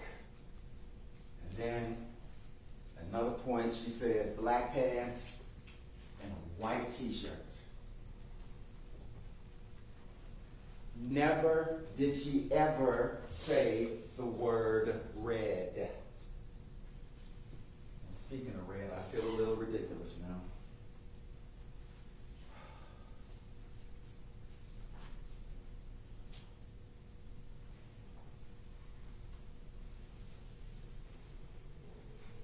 She never mentioned the word red.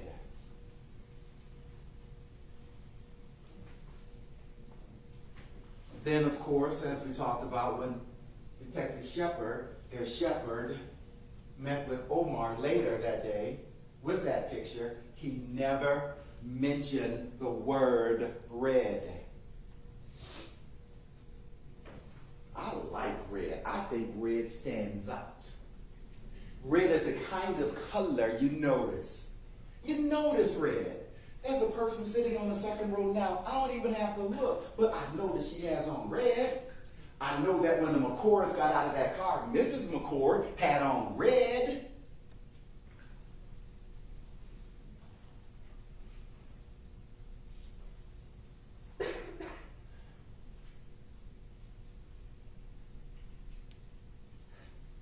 They talked a great deal in their opening about distinctive red.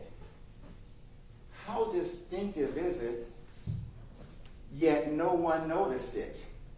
And that's because the math, the mom, and the man behind the wheel all agree. Julian didn't do it. Because had he done something, they would have said the dude in the red shot, that guy in the red shot. The guy in the red put a gun to my face. But what you have here are quite a few failures. As the state just talked about, gang, inflammatory word, gang, and more inflammatory words, armed militia. There's an elephant in the room. And I don't mean Delta. There's an elephant in the room. The city of Atlanta abandoned them. The city of Atlanta said, y'all good over there. So when you talk about this armed militia, when you talk about this gang, when you talk about this, may I call them a terrorist organization, beat them to the punch. Talk about the failure of your government. Abandon them. You heard that detective say that, yeah, they call that an autonomous zone. It makes sense to me. We didn't even go over there. We left them alone. Shepard even, I'm sorry, let me give him his proper respect. Blue suit, gray shirt, blue and yellow tie with lies and dishonesty and half-truths dangling from his tongue. Even he said it was an autonomous zone. They abandoned them and came up with a really catchy word, a catchy phrase for it. No, that's abandonment. You don't get to rebrand your dereliction of duty and blame someone else for it. They weren't there with guns by choice. They were there because in their minds they had no choice, because the city of Atlanta abandoned them. The city failed them. And you talk about it being a gang and a militia. Did you hear Miss Alloway yesterday? Did you hear the anguish in her voice? Did you hear her tell you that we were there because of injustice? We had George Floyd, Ahmaud Arbery, Rayshard Brooks, and that's why they were there. She went to that Wendy's the day after it burned down, after the killing of Rayshard Brooks. I'm going to ask a rhetorical question. Why do people say Black Lives Matter? Why did Black Lives Matter become a rallying point?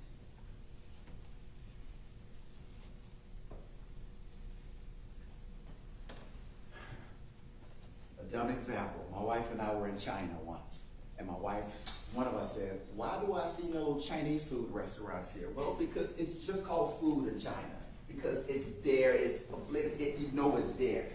Why do people say Black Lives Matter? Why does it become a rallying cry? Because they feel Black lives don't. They have to say it over and over again, convince themselves, and maybe they'll convince others. We matter. That's why she said they were there. It had nothing to do with gang activity. It had nothing to do with being an armed militia. It had everything to do with saying we matter. See us, feel us, understand us, if you will. And that's why they were there. She told you that every day. It was a group of 10 or 20 of us every day, but then every other day, hundreds or so people may come by and take pictures and tag themselves. It had zero to do with gangs and everything to do with community. Did you hear the video they played of the bus?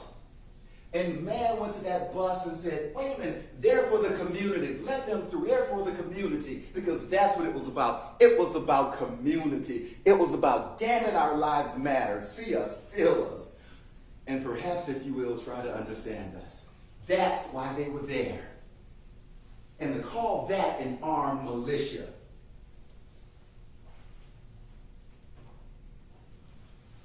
to diminish that to gang taking over that barricade. No, Miss Alloway told you she was there too with her AR because our government abandoned them. Our government failed them. Our government said, "Nah, dog, y'all good over there." In fact, even after the shooting of that beautiful little girl, even after, they didn't come. They went to a staging area a half mile away. The man with the lies dangling from his tongue told you that it was about 12:30 or 1 o'clock before he got there. Well, it happened at 9:45. But the city abandoned them. 9:45, and they got there 1 o'clock or so. They went to a staging area. But even worse, at some time prior to 9:40 is when the McCords say they went there. And we know the McCords went there. We know the McCords called the police. They called the police. And the police, they were a half mile away.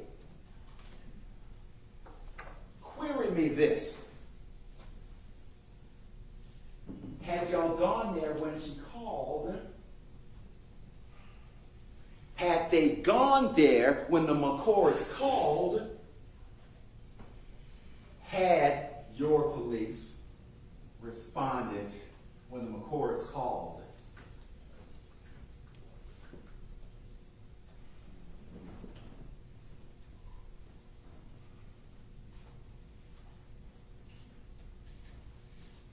no, it's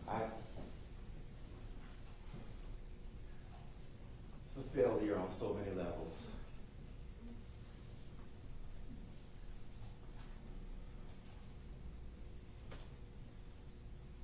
You know, we watched that video, and I believe we played all of it. It's 10 minutes from 9:40 to 9:50 on University Avenue from camera 2, and we're going to show it again. When I asked that first officer, when I said the mood was festive, wasn't it? Or they may have asked it, and he's like, with disdain. I didn't find anything festive about it. There were kids doing cartwheel. I didn't see anybody doing cartwheels. There are people cooking out. Well, you can call it that if you want. The disdain in his voice for the people left abandoned.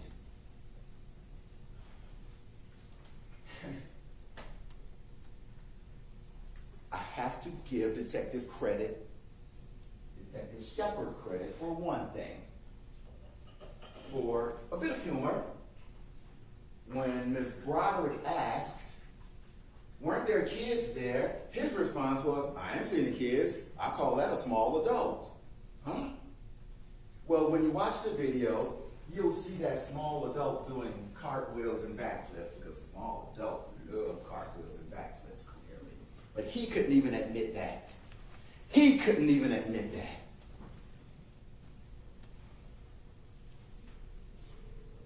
But they talk about this was gang activity.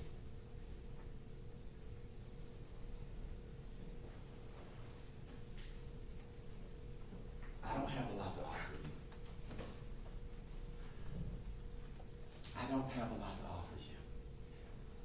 The one thing that means everything to me when I stand before you humbly, to the extent I can be humble. But when I stand before you humbly, the one thing I offer you, the one thing, and that's credibility. Because that's the kind of thing that when you lose it, I don't think you get it back. And I don't know that you deserve to get it back. And I want to maintain my credibility. I don't want to say anything to you that's not true. And I hope I don't by mistake somehow. But credibility is everything to me. And when that man looked at that video and saw cartwheels and said, I didn't see adults, I didn't see children, I saw small adults.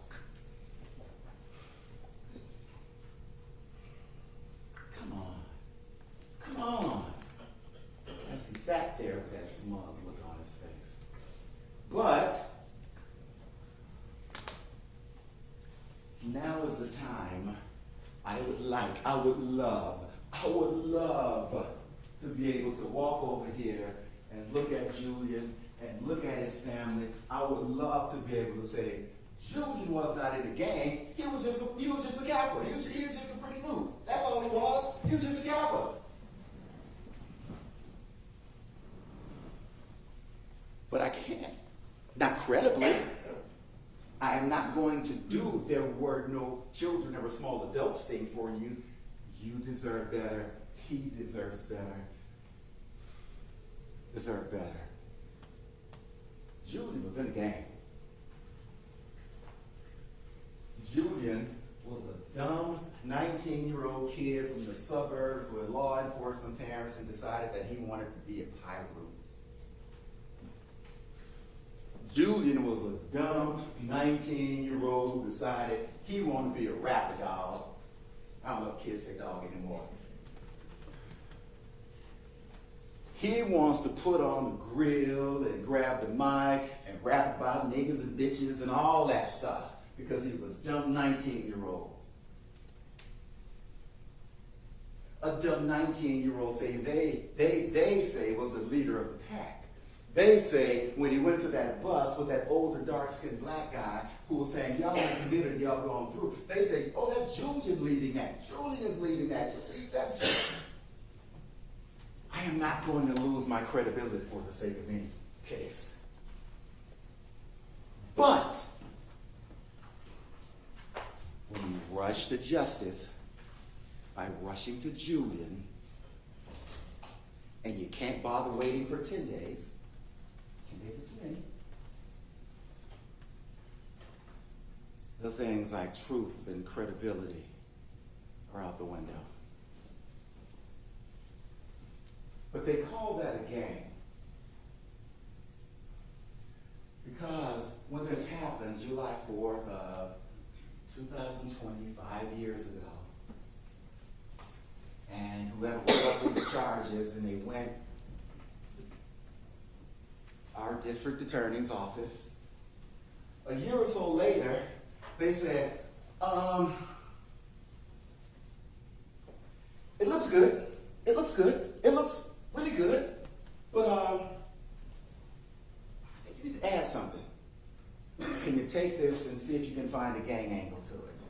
And then it was turned over to Homeland Security and whomever to look for a gang angle. To look for a gang angle, to search for a gang angle. Let's check his Instagram. Let's see what Instagram says. And Instagram said a lot. Instagram said he was a dumb 19-year-old looking to be cool, joining the gang and trying to be a rapper. Dog. But as the saying goes, when your only tool is a hammer, every problem is I know y'all said it to yourselves, nail. When your only tool is a hammer, every problem becomes a nail. They decided that the police should look for a gang angle a year or so later. And Coleman, Special Agent, Homeland Security, whatever, his title is not as nice as Detective Shepard's. He said that I looked at that video and I saw he had a leadership position again because that dumb 19-year-old went to a bus with an older guy as the older guy said, no, come on through, you're for the community. But that somehow became him. Let's watch that video.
Try it again, maybe. I don't know if you could hear the part about, you hear from the community. Let's play it again. Let's play it again for the cheap seats in the back.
there's any microphones on over there, that's causing the echo. Right. You're done. So, So, in that video,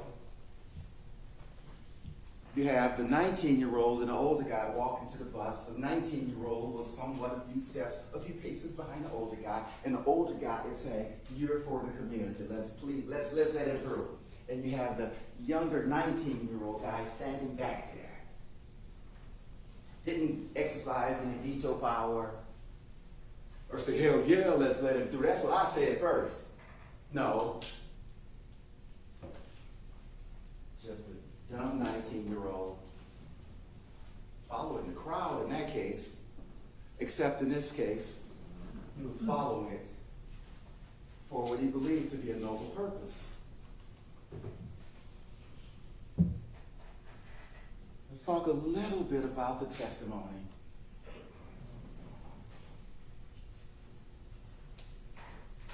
Words like Black Lives Matter. Or at least they should.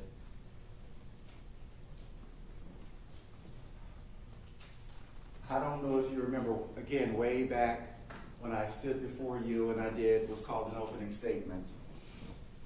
And I never know quite what the evidence will show. I try to guess what the evidence will show, and I cross my fingers and I hope to get it right. But when I stood before you a year ago when I did it, I was terrified. My voice was cracking. I think I misspoke a few times. And what I said was something about when you rush to justice by rushing to Julian, it invariably, something I said. And I said that, but when the mom, and the man behind the wheel all agree, or at least they did. I said that because I didn't know what they would say when they testified. And I didn't want to say that they agreed that he didn't do it, but I knew I could say they agreed because of what they said then. But when they testified, I was expecting them,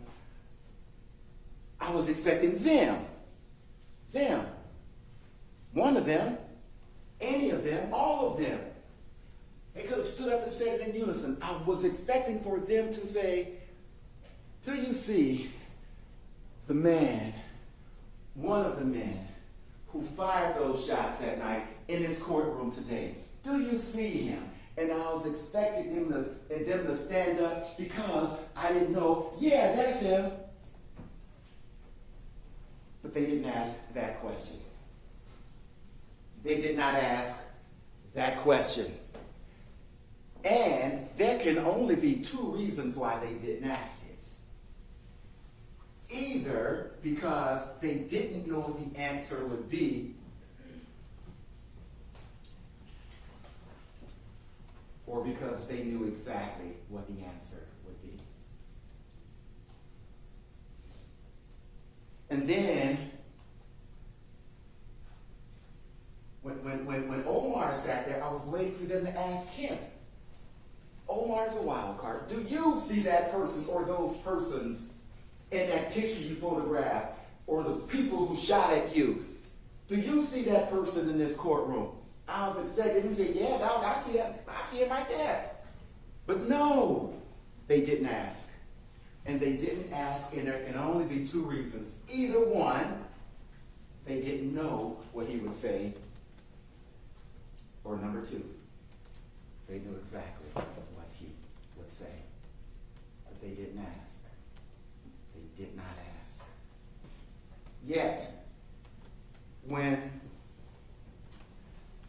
young lady Jasmine from Cobb County, who loved sitting there, I think she gave you all the peace sign when she walked out, loved sitting there. When she testified about the gender reveal color thing that somebody threw under the car, they had no hesitation. They asked her, "Do you see that person in this courtroom right now?" She stood up and said, "Yeah, that's him right there."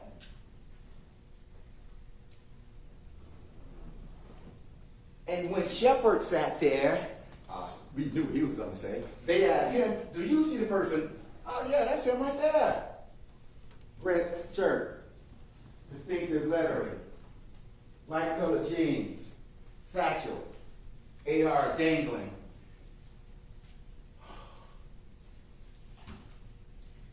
He is the only person I've ever seen to look at a black and white video and say that's him in a bright red shirt.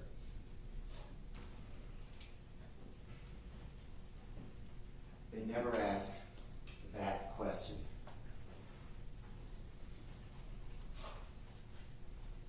I hope what I say doesn't come across as being cynical.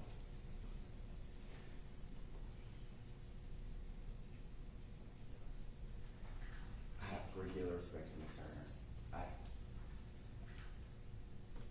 As much as they wanted her to say she saw somebody in a red shirt, she never would say it. All she would say is black shirt, or at one point, white shirt, black jeans. She never would say red shirt. Never. Omar. And I can't help but sometimes come across as being a little bit mocking. A little bit. I can't help but have a bit of respect for him either, because he never once, as much as they wanted him to, he never once said red shirt. Never once said red shirt.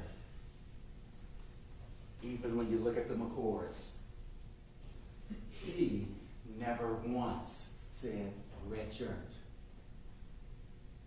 They didn't even ask him, do you see the person or people? Never didn't ask him. They didn't even ask his wife, do you see the person? No, never asked. So you have to listen to what they ask, and sometimes listen more closely to what they don't, because they only have two reasons for not asking. Either they don't know or they do. But they didn't. So as the McCords drove off that night, made that turn into that package store, you saw him pull out the car, pull over the car, and get out of the car with the gun in his right hand. Again, I don't know guns, but he said it's a .380, and my gun people say a .380 is a small gun. But you see him get out that car with that .380 in his right hand. And he said just as much from that stand. He had a gun in his hand when he got out.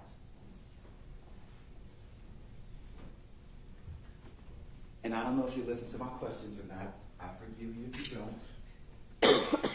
But my question to him was, in response to you pulling out that gun and getting out of that car with that gun, did you even know that those 3 or 4 or however many people pulled a gun on you in response thereto you having your gun? His response was, I didn't even know. I didn't even know. But when you look at that video, you'll see that he pulls that car over, he gets out with his gun, he says whatever he says, he turns around, then his wife, in her distinct red, gets out of the car, and she says something, and then they get back in the car, and then they drive off. And then after, you see young 19-year-old come over with his gun. He didn't even shoot at the people who had a gun in his hand, yelling at him. You see him come out, get out of this, walk over there, and does a little thing like this for a second, and turns around and walks away. And the courts never do anything about that. Hey, we're gone.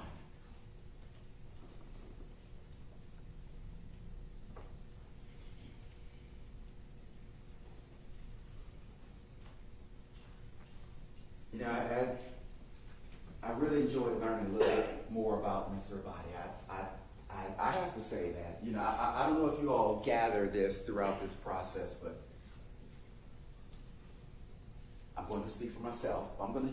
We don't hate each other. In fact, I think they're good people. Great lawyers, better than I can ever be, but great people. I really respect, well, most of them. I haven't gotten to know one of them. but just a good guy, good guy. But a trial is not about us. It's not about me. It's not about them. And to some extent, of course, it is about him. But it's also about us, the collective, all of us. A trial is about who we are and who we say we are. It's about what the judge is going to tell you. They have the burden of proof. He has nothing to prove. Zero to prove. He doesn't have to say anything, do anything, show anything. All he has to do is sit there. Nothing to prove, and they have everything to prove. That is about who we are. So it's not about, well, he didn't do this, he didn't do that, I wish he'd have done this, but damn it, he ain't got it. Because that's who we are, and that's what we say we value. So it's about him, yes. Not about him, not about me, about us, about what we say, the values that we say we hold dear. It's about, the judge is going to tell you that if you have a grave suspicion that he did it, and only a grave suspicion that he did it, your duty is to find him not guilty, because a grave suspicion is insufficient. The judge is going to tell you that you can only convict if there is no reasonable alternative theory consistent with innocence. The judge is going to talk to you about reasonable doubt. And as Mr. Abadi said, you know, lawyers, we screw things up. I don't know if he said that, but I think he meant that. We screw things up with words. We take words that should be simple and we butcher them. We mess them up somehow.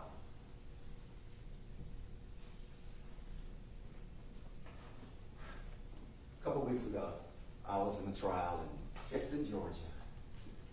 And the judge did something I've never seen a judge do. At the start of the trial, Judge Reinhardt, he said, call him Bill. He read the Pledge of Allegiance. And I'm thinking, oh, what? In the courtroom? You know, a little separation of this? Details. And I'm going to be, again, as Mr. Body was frank with you about, I'm going to be a little bit frank with me. I, rightly or wrongly, I've never considered myself a patriot.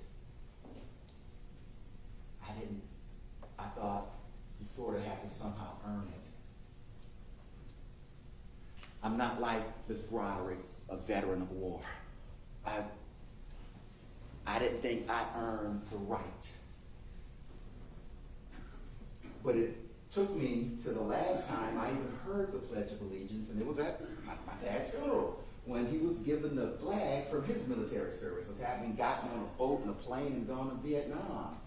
And the minister, who was an officer of the military, talked about justice and what it means and what he fought for. And I was like, wow,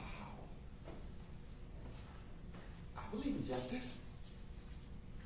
I believe in fighting for it. I think I am a patriot. I think I am. And I am.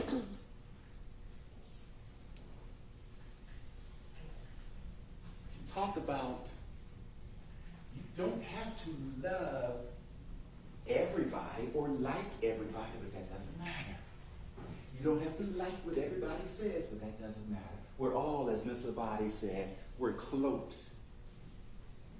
We're cloaked in this thing that has to be more than a thing, an idea that has to be more than an idea. It has to be who we are. And this idea, it's not about your suspicion. It's not about I believe he did it, I believe he didn't do it. It's about did they prove it beyond reasonable doubt. And that's who we are. At least that's who we say we are.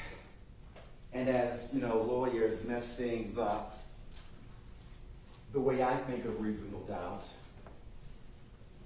My wife and I were watching TV a few nights ago.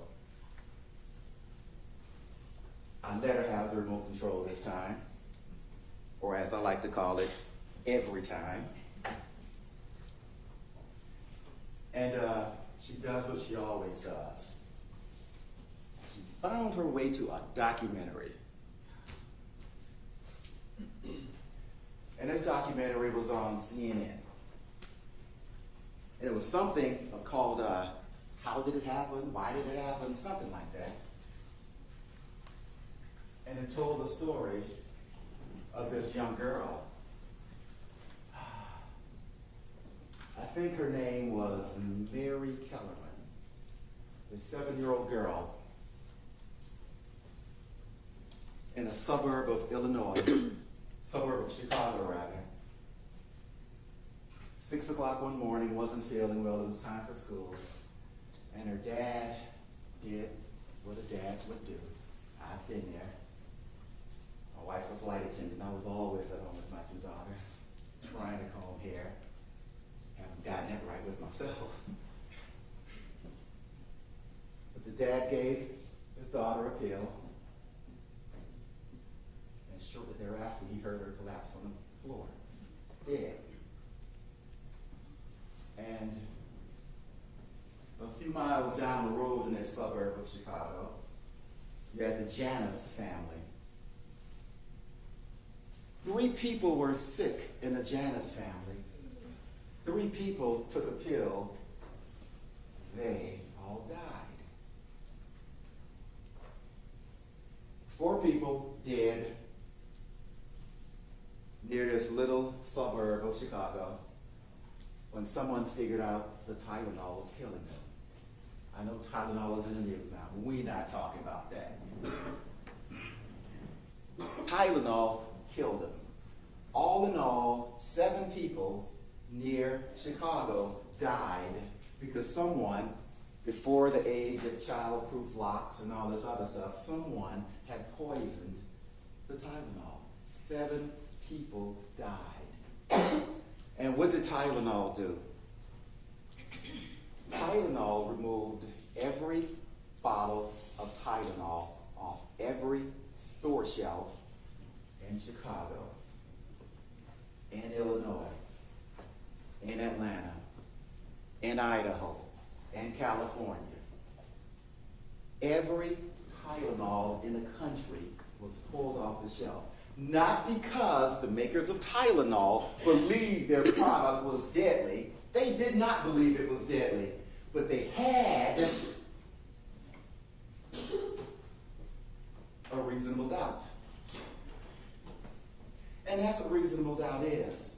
It's not about math. It's not a 1 out of 2 chance, a 1 out of 10 chance, a 1 out of a million chance. The numbers don't matter. That ain't about math. It is about reasonable. And Tylenol deemed the threat too severe. The threat too severe. The threat too reasonable. And they pulled it off every shelf. That is a reasonable doubt. Or another way to judge reasonable doubt.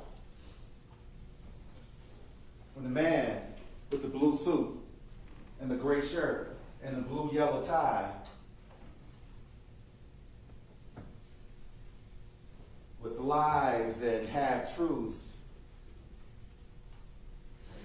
and conflation and exaggeration says anything, that too is reasonable doubt. Let's watch videos.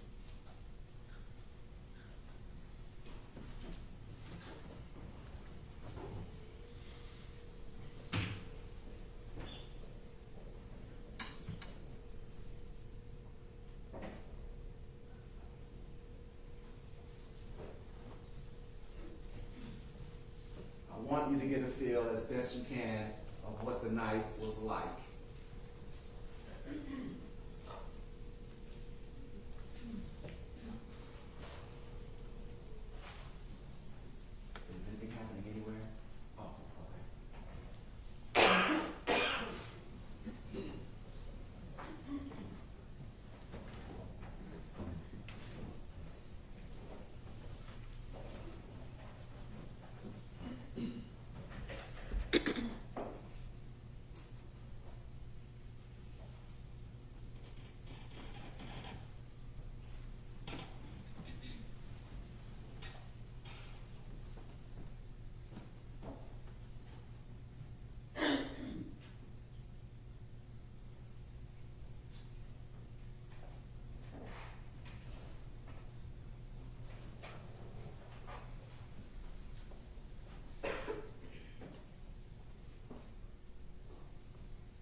small adult doing cartwheels?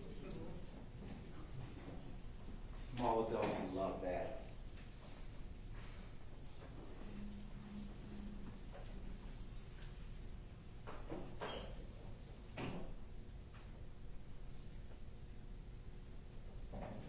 Backflip too.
to finish like I started.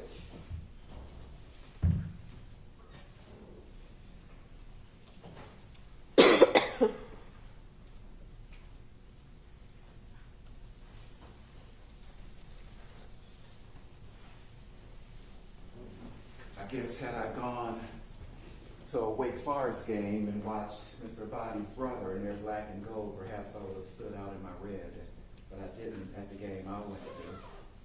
Or perhaps had I been on that University Avenue that night, I would have stood out. Or perhaps if Julian had been in that red and white actually doing something, he would have stood out, but he didn't. I hope you got a good look at the video at both of them. I hope you saw community. I hope you saw kids, small adults doing cartwheels. I hope you saw that guy walking his dog. I hope you saw the grills and the smoke. I hope you saw families. They were there for community. They were there to uplift their community. They were there to love their community. And because they're abandoned by the city whose job it is to serve and protect, the city left them unserved and unprotected. They were there to serve and protect their community. You heard Ms. Salloway. Every day they were providing food for people. They got in the bathroom. They were going to get 2 showers that day. Ms. Salloway planted a garden. They were there for community. There was no meeting of the minds to take over. This is blood territory here. The only game Ms. Salloway was in was a game that loved her community.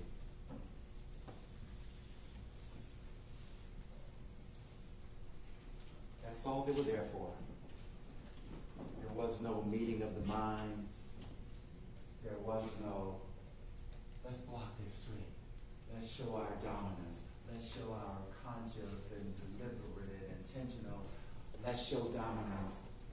They never showed even who put the barricade there,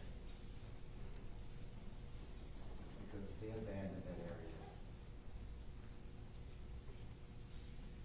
Yet they come in here throwing words around like gang and armed militia. And all they have is shepherd. Shepherd is their shepherd. He told Agent Coleman what he wanted to tell Agent Coleman. He showed Agent Coleman what he wanted to show Agent Coleman. He put circles around that video so that you will look where he wants you to look. We don't even see the whole McCord interaction if it happened 2 minutes before this. We don't see that. So clearly, there's a blind spot in this video. Clearly, there's a blind spot in his heart.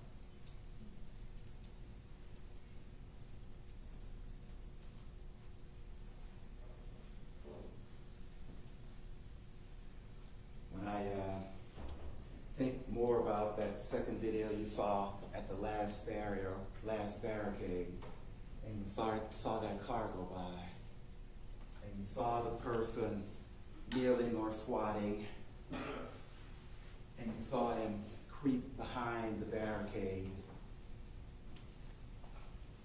Shepard had an answer for that. Oh, he was ducking for cover from Julian Conley's fire.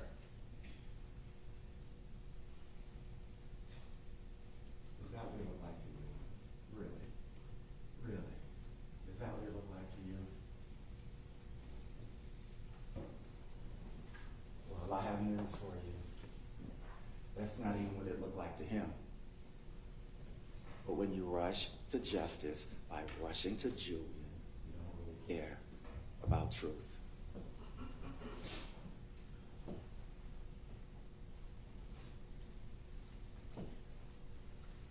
Now, the way the rules work, and I don't like these rules, I have to sit down. I don't like that. I'm scared. I'm scared like I was last Wednesday. I'm scared now because once I sit down, no matter how much I want to, and I'm sitting right next to Julian, no matter how much I want to, and no matter how much he wants me to, or his family, they want me to, I won't be able to get up again and say another word to you. They will, and that's why you see them typing furiously away, because they're typing real time a response to everything I say. You didn't say that right, you didn't say that right. Oh, I got you on this one, I got aha. The rules don't allow me to do that. The rules don't allow me to answer their questions or question their answers. The rules tell me I have to sit quietly because they get the last word. Except they don't. You do. You do. You get the last word.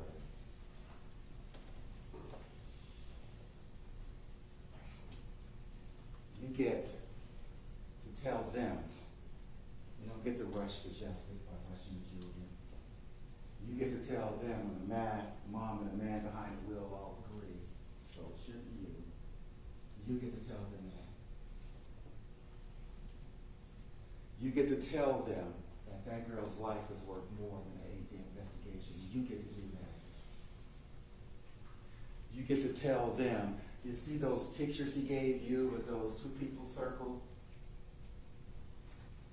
How come you didn't look for those people?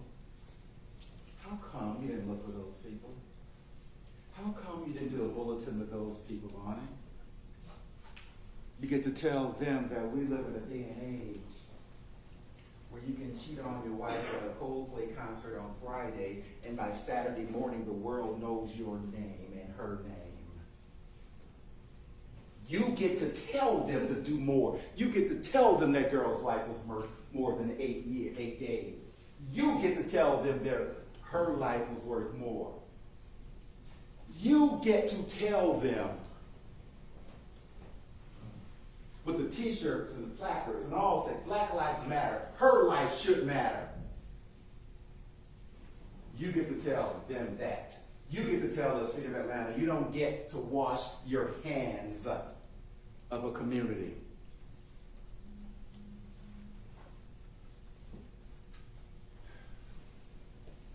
So just as my dad got on that plane and that boat and went to Vietnam to fight for the thing that we call justice, for the thing that we say we believe in, and I know we do.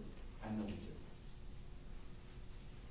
You don't have to get in that plane or that boat and go to some foreign land and step foot on some foreign soil.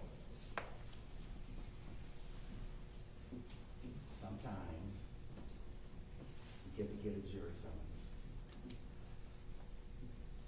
Sometimes you get to read that jury summons and say, oh, hell.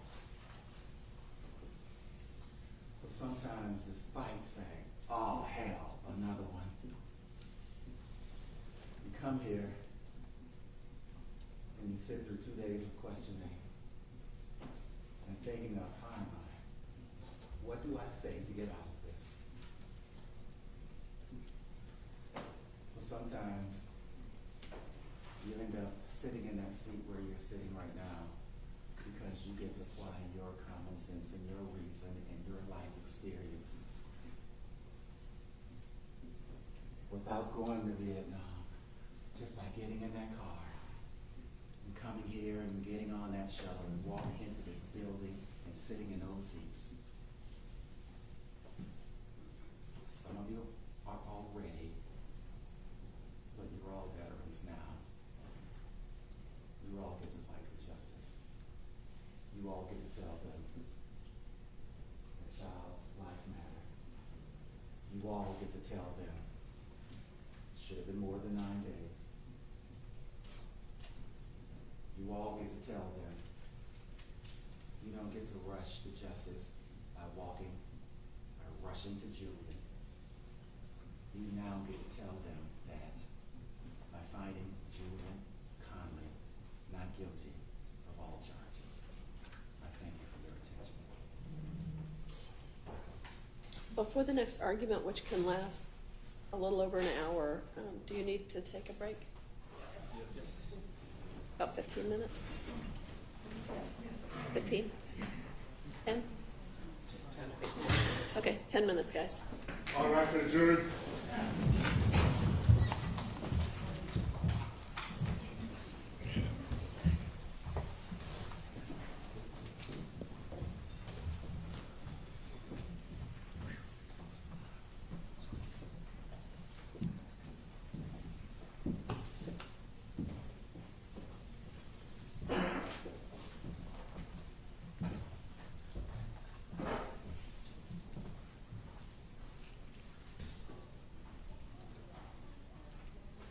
Okay. 10.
watching.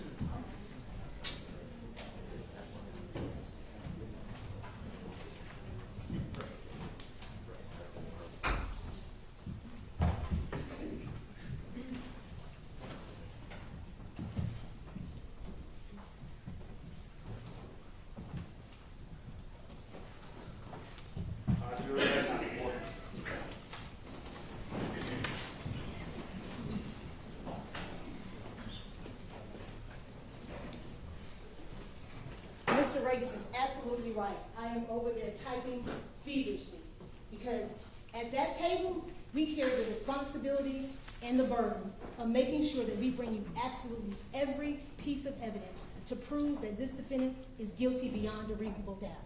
And I take my responsibility serious because it's important. This matter is important. It's not a joke. It's serious because an 8-year-old little girl is dead. So I'm going to apologize in advance if I repeat myself, if I go over stuff that Mr. Abadi may have gone over, but I don't want to miss anything because I don't get a second chance to ensure that Secoriea gets justice, the justice that she deserves, the justice that her family has been waiting on for 5 long years. Now, Mr. Regis talked about failures. I'll tell you what the failures are. The failures are over there at that table. The failure to take responsibility for what the defendant has done. He wants to put the blame on everybody else except for where it should land, and that is on his shoulders, nobody else's. He talks about the police weren't there. But what they don't want you to know, the police weren't there because the police were the ones that were in danger. They were supposed to be out there protecting the community, loving the community. But in all actuality, they were terrorizing the community. The police were their target. So the police said, you know what, let us back off. Let us give them their space to allow them to express themselves however they want to. But then it turned dangerous. And the police had no other choice but to come. So don't make them think it's the police fault that he decided to pick up an AR-15 and shoot and kill an 8-year-old little girl. It's not the police's fault. It's Julian Conley's fault. Omar rolled back through the barricades. Now he kind of glanced over that because it would look crazy to blame a man who was driving an 8-year-old child who was bleeding to death in the backseat of a car.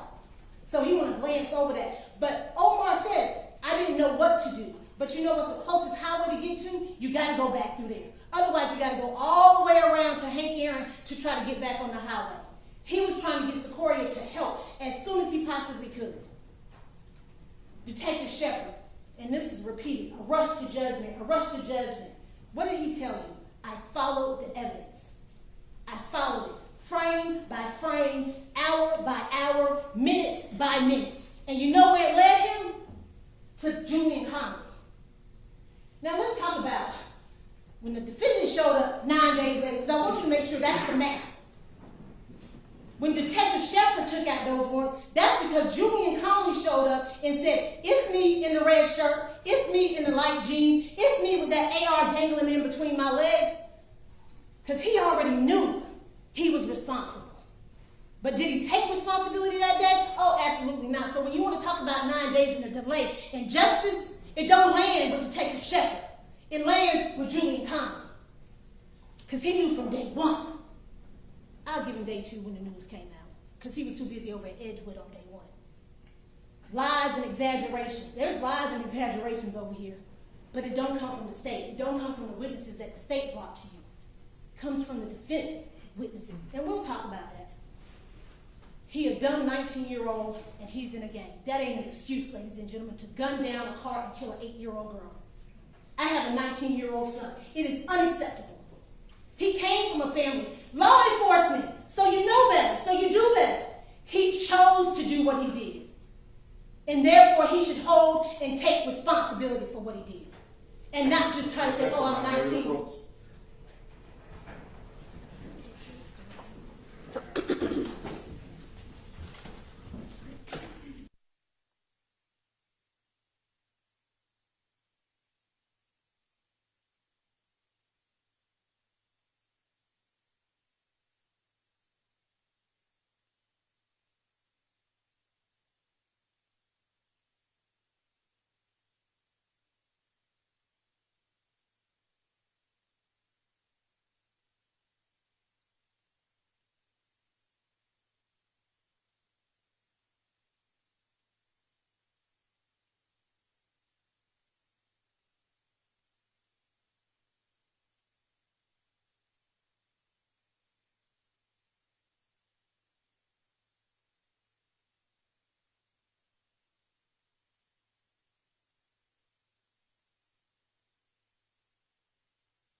I'm going to remind you that the state has the entire burden of proof. They've got to prove each and every element of each charge in the indictment beyond a reasonable doubt. There is no burden whatsoever on the defendant, and that burden never shifts to the defendant. Go ahead. Being 19 is not an excuse to kill an 8-year-old girl. They talked about half-truths, lies, dangling off of Detective Shepard's tongue. Well, what they got up here and told you, Mr. Regis, he got a difficult job. I had Mr. Regis' job at one point. And I went to a training, and what the trainer told us in the criminal defense advocacy is, if the law is on your side, argue the law. If the facts is on your side, argue the facts. If the law and the facts are on your side, argue them both. If you don't have either, just argue. And I submit to you, ladies and gentlemen, that's what Mr. Regis did here today. He just stood up here and argued and said anything, because that's what he got to do. But he wants to tell you there's kids doing cartwheels. I want y'all to think back and remember the context in which Miss Barbara was showing those children. She was talking about who in the red shirt is shooting. Who in the red shirt got a gun when she pointed at those kids. That's what she was talking about. Don't let them give half-truths to make it seem like that we are glossing over that there were other kids out there. There absolutely were kids out there. Kids that were also in danger, and thank goodness they were not shot and killed too. They failed to mention that the kids had to duck down as those shots are ringing out. Because I hope y'all saw them run and scurry, running behind cars and hiding. That's what this defendant's actions caused the children out there to do. And they only showed you a portion of that video. I hope y'all remember, because we played them over and over again, zooming in, zooming out. On that other side where that Williams tent was, gunshots firing all over the place, still in the middle of the road, even after the Jeep has passed by. At no point in time has the state argued that there was only one person out there shooting. It was multiple people out there shooting. This defendant just happened to be the one who got caught. The McCoys didn't see the gun. They don't have to see the gun. When you get that indictment back there, you will read it and it will say guns being pointed in the direction of them. It doesn't say they got to see it. They even got to know about it. But we do know they know about it because we're at the barricades, and unfortunately, that video was not done right before the time that they got up to it and went inside. But you know, and we've seen that car pull up to that barricade, is down in there for about 2 minutes before they pull out and pull back into the package store. So actually, they were victims of aggravated assault twice. Inside the barricade and in front of that liquor store. Party to the crime. They just went, we're going to ignore that. We're going to act like it don't exist. We're going to fail to mention that. Because if they mention that, they got to tell you that their defendant is guilty. Beyond a reasonable doubt. Because what did Detective Shepard tell you? He didn't have to be shooting. He says he was out there, he was at the barricade, they're all acting in concert, they're all working together. Therefore, even if he did not fire that gun once, he would still be guilty of murder, felony murder, and all the other charges that he has. But what y'all know, because y'all have common sense, which they want y'all to check at the door, but I ask you, don't check it at the door. It's the defendant, his shots, that went into that car and killed Secoriea. Now, we went back and forth, we pulled up chairs, we rolling back and forth, talking about the path and the trajectory. I ain't hear none of that today. They just failed to mention it, they just abandoned it because it don't make sense. It doesn't make sense. And camera 2, there's no zooming in of the shooting. We sat here for almost 10 minutes watching that video. At no point in time do they zoom in and say, you see where the muzzle shot's coming from? That's the man in all black, because they can't tell you that because you have common sense. You've seen this man walk around with his light jeans on and his red shirt, and you know that it's him behind that barricade, stepping out with that AR, pushed forward, pointing at that car, and he just starts to blast, like his rap songs say. And then, just no remorse. Y'all heard that before this even happened, the defendant is out in Cobb County committing acts of violence, endangering people on the highway, throwing smoke bombs in the middle of the highway where a woman is driving with 3 children in the car with her. Thank goodness that she didn't wreck and get hurt or anybody else on that highway. Then you get to July 4th, still behaving as a gang member, walking around, terrorizing the community, day in and day out. Then after that, he head over to Edgewood, still with his AR-15. And 9 days later at that press conference, want to talk about lies. Lied. Over and over again. He's 25 now. He in the jail still, wiping his nose, throwing up the gang signs with people behind him with shanks. The age is not an excuse. So let's talk about the facts. And ladies and gentlemen, I do not at all look past the fact that there were people out there for the right reason. There were people out there wanting to use their voices to combat the injustices that they believe was going on in not only in the country, but right here in our city. And they had a right to do that. Miss Salloway, by no means do I think that she is part of the gang that Mr. Conley belongs to. But see, what happens is that they were out there for good reasons, but these individuals, being Mr. Conley and his crew, came out there for the wrong reasons, and as a result of that, a child is dead. They want to blame it on the commissioners, they want to blame it on the police, they want to blame it on anybody. But the commissioner's not out there with no AR-15s. The police aren't out there with AR-15s. It's the defendant and his crew. And that gets overshadowed. Because I do think that Salloway, nobody's out there spending the night, overnight, taking showers, from going home, using the bathroom out there, dedicated to the cause and to the mission. And we are by no means saying that was anything wrong with it. What was wrong was the behavior that these defendants took, this defendant took, that does not go with this group. There are various different groups out there. You got the gangs out there, you got the protesters out there, and you just got the regular citizens that's just trying to live their life. They trying to get gas. They trying to get a couple of chips from out the store. But you got these folks not even allowing them to get to their homes. And we're going to talk about that. They want to tell you it was festive, and it may have been festive. I didn't see that videos, but I don't call it a festival when folks walking around with AR-15s and handguns and following people and making them turn around. So maybe there was some bouncy houses, I don't know, but what I did see was barricades that was blocking off the street, did not allow people to get where they needed to go. There was upliftment and love for the community. That don't look like upliftment and love for me. If you can't get where you need to go, if somebody walks to your car and you're saying, I just want to get home, and you're met with a gun to your face, telling you get back in your car and turn around. They were serving and protecting their community. They killed a member of their community. That's not serving and protecting. They were out there for healing. Well, it ended up in harm. And kids playing, so they want to say, ended up in a little girl, Secoriea, being killed. It was Independence Day, ladies and gentlemen. There was nothing independent about what was going on the corner of University and Pryor that day. Nothing at all. Those people were they were like, I don't know, prisoners in their own community. You can't go here, you can't come up that way, you can't go down that way. Luckily, I don't know, the bus, hey, Mr. Bus Driver, we'll let you go. But there was nothing independent, there was nothing free about those moments and those days over there.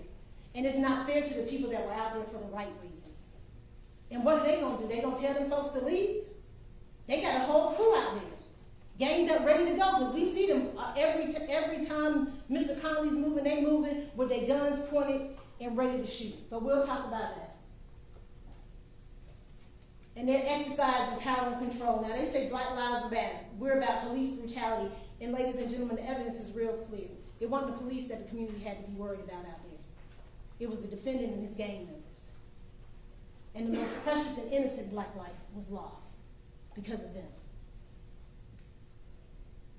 And Ms. Obadi kind of touched on this, what was the motive? And that goes all to the gang stuff. You gonna do what I say when I say do it. I told you to turn around, I told you you can't come through here, and when you don't do what I tell you to do, then I'm gonna let my gun just ring. And that's what he did.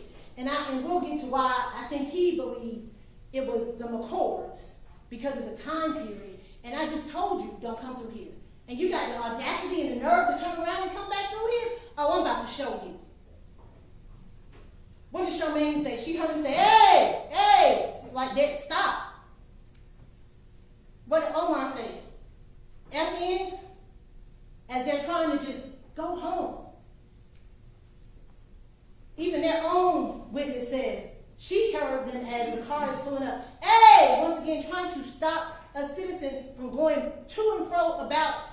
their own business in a place where they have the right to do so, but until this defendant and his crew decides we're going to block it off and we're not going to let anybody do it, because they were illegal barricades. They had no right, they had no authority.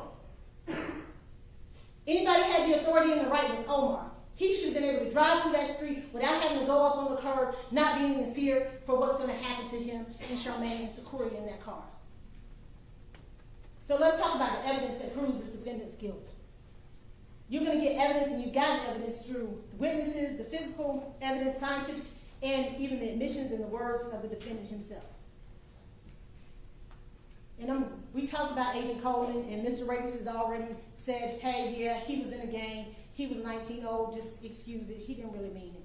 But he's still doing it. He's still practicing and acting up with the gang. Miss Duffy, and we talked about that in Cobb County.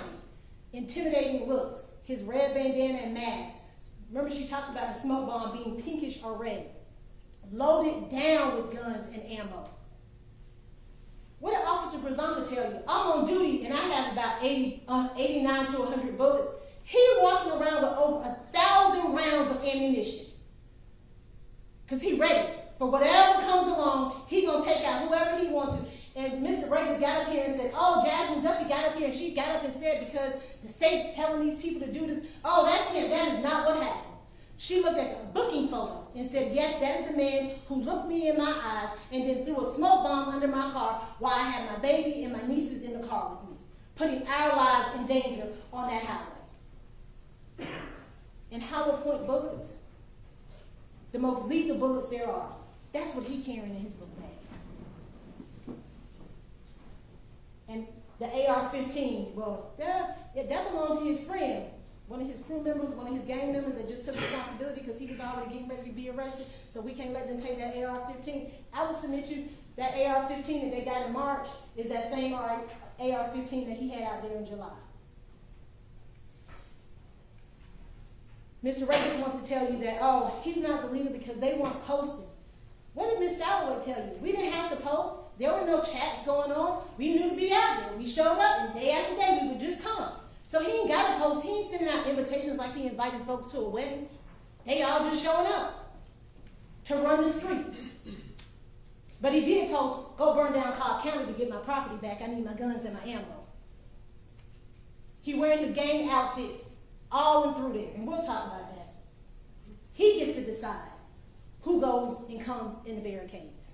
I hope y'all, and I know y'all probably tired of looking at the video, but if y'all want to look at it, y'all get to look at it again. But there are times when you see that defendant with his red shirt on with his white letters, moving cones, moving barricades, swinging, hey, waving people through.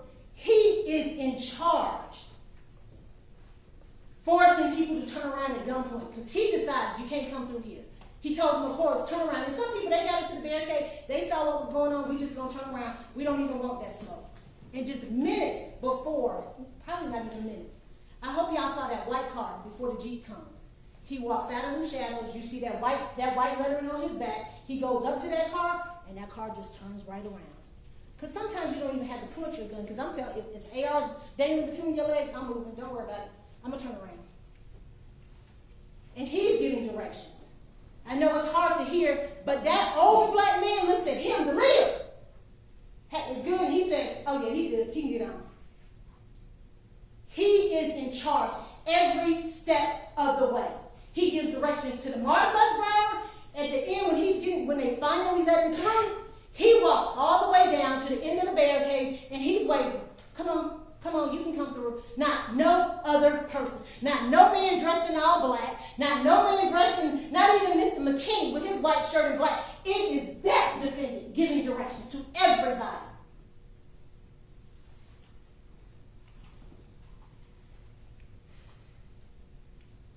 And I hope y'all know, he was standing post. Standing at post. All day long. That was his post, the barricades. Because they had certain points. If you saw, Mr. McKinney was over at the BP station, and Mr. Conley stayed at the barricades. And we know he had the barricades because he tells you in his press conference he was at the barricades. And when the Jeep pulls up, he approaching. He leading the pack because he in front. He is in front with that AR pointed, and he begins to fire, and the rest of them follow suit. Because I hope y'all know, is there a black man, a man in all black shooting? Yeah, but when does he shoot? After his leader. And not only does he step up, he follows the car all the way, and the physical evidence will show how he followed that car as it passed by, trying to get out of danger.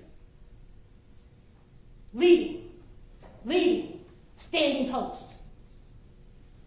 Telling his crew where you need to go. I don't know if the McCords went where I told him to go. McKinney, go back and check. I hope y'all looked at that video and watched Mr. McKinney run back around to the other side of that package store to do what his leader has told him to do and make sure the McCords are gone. And then he comes back and goes and checks in once again with his leader. He's not just a gang member, he is the leader. And we know he had guns just all day long. And how y'all know it's him? He got on the same light jeans as he did on July 4th. Credibility. Now, the judge will instruct you that it is your responsibility to judge the credibility of witnesses, and yours alone. So you get to decide who came in here and who told the truth. I submit to you that the state did not put up anybody that told you anything but the truth. Now, they want to call Detective Shepard a liar, and he's not a liar. They just mad that the evidence that he got led to their client. What did Samantha and Christopher McCord tell you? They pulled up to the barricades. Mr. McCord describes a light-skinned male with a long gun. Now, I mean, it was a long gun. That gun looked really long to me. He didn't have to say it's a rifle or not, it's a long gun. He forces them to turn around, and then he gives them instructions. And then Mr. McCord, after seeing this defendant admit that he was out there, he says, that's the dude that met me when I was inside the barricades and told me to turn around. And how we know it's him that met him at the barricades? Because he follows him after he turns around. There's no doubt who that is.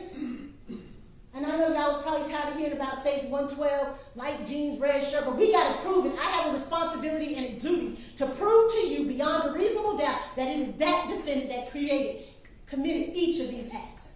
And so if I got to tell it to you over and over again, I will do it over and over again, because this is my one shot. Aggravated assault, like I told you, twice. Now, Mr. Reagan's talking about somebody squatting down ready to shoot. It was his client, ready to shoot. Now, Charmaine Turner, she told Detective Shepard everything she could.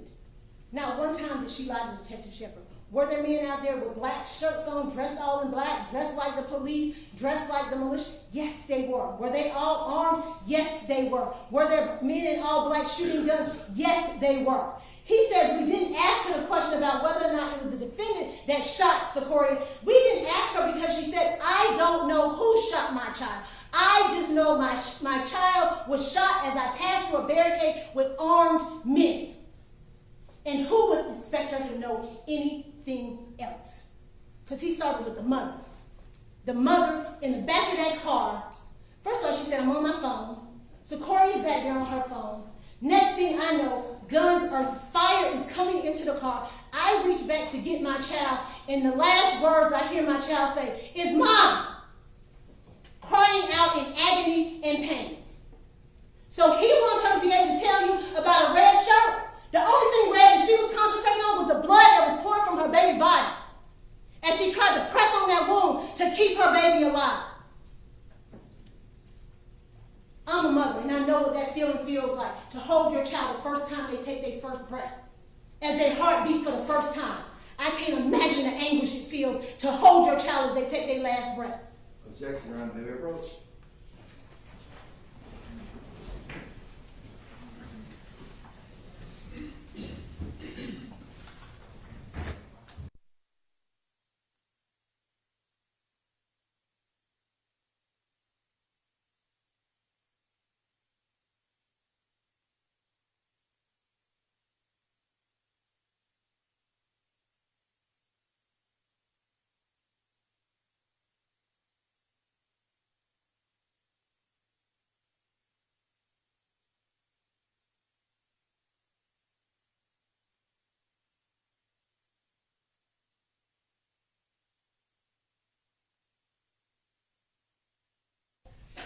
focused on her baby that is dying in her arms. So it is not fair for him to say, because she cannot point out this defendant, because we ain't got to worry about her pointing out. The video's pointed out. And didn't I tell y'all, two things could be true at the same time? Could there be men in all black shooting and this defendant shooting? Absolutely, and you know it because it's on video. Omar, it's men in all black. They bounty hunters. He gave a picture to Detective Shepard. Yes, he did, because Omar is like, y'all, that man is driving that car. He made the decision to drive through that barricade. The responsibility on him weighs heavy. Y'all can see it on his face. So he is doing whatever he can, giving Detective Shepard whatever information he receives about who could have been the people out there that were shooting into that vehicle. He never said definitively that man didn't shoot. He never said that. What he said was it was men out there dressed in all black that were shooting. And is that true? Yes. Was the defendant out there shooting? Yes. So two things can be true at the same time. Don't try to put the onus on the man behind the wheel. The man behind the wheel was trying to make a decision in the most traumatic event he has probably ever experienced in his life. What do I do? Where do I go? Because when you pull up to that barricade and you see them people, you got to make a decision. And we came Monday night quarterback, I guess it's Tuesday night quarterback now since it come on Monday, to decide if you pull up to a barricade and you're trying to drive through, it's armed men in front of you. You don't know what they may do if you just turn around. So I'm just going to push through.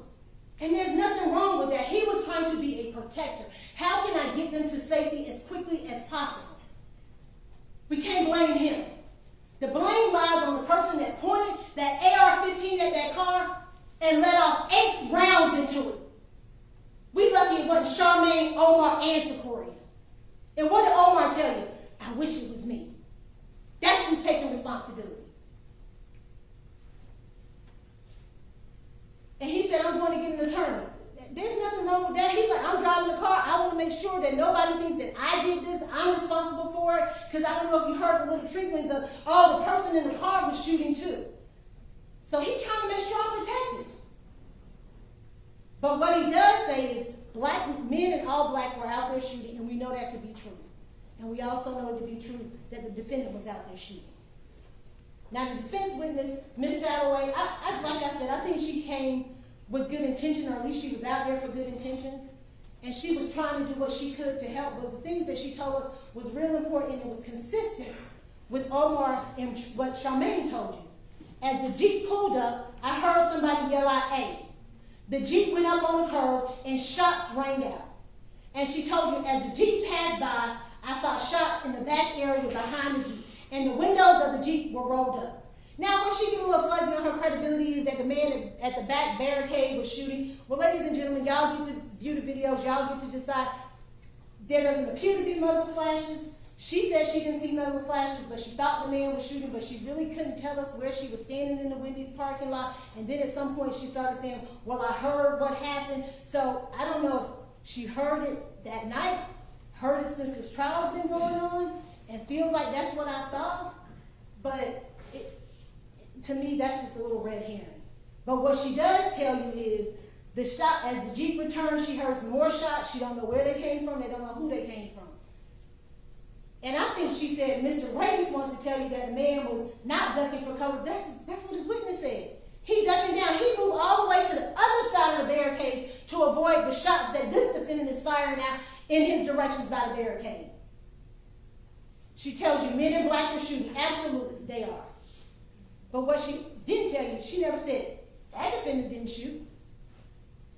And what, in fact, she told you he did, but we'll talk about that. And now it's Detective Shepard's fault. Detective Shepard told you I was working 12, 14-hour days to figure out what happened to this baby. I'm canvassing the area. I'm trying to get people to talk to me. I'm not getting any cooperation. The people that are talking to me, it's exaggerated for what they're telling me, because when I look at the video footage, it's not corroborated by what they're telling me. I'm getting information from social media. He never denied that there were men out there shooting in black. In fact, what did he tell you? If I could have identified them, I would have put a bolo out for them. But I didn't have any identifying photographs where I could see their pictures, their faces clearly, to put out on a bolo. He never got a positive identification for them. The only two people he was able to get a positive identification for was the defendant and Mr. McKinney. And when he got those, he put it in a bolo, put it out there, and he got those individuals to then come in and say, yes, that is me that you see.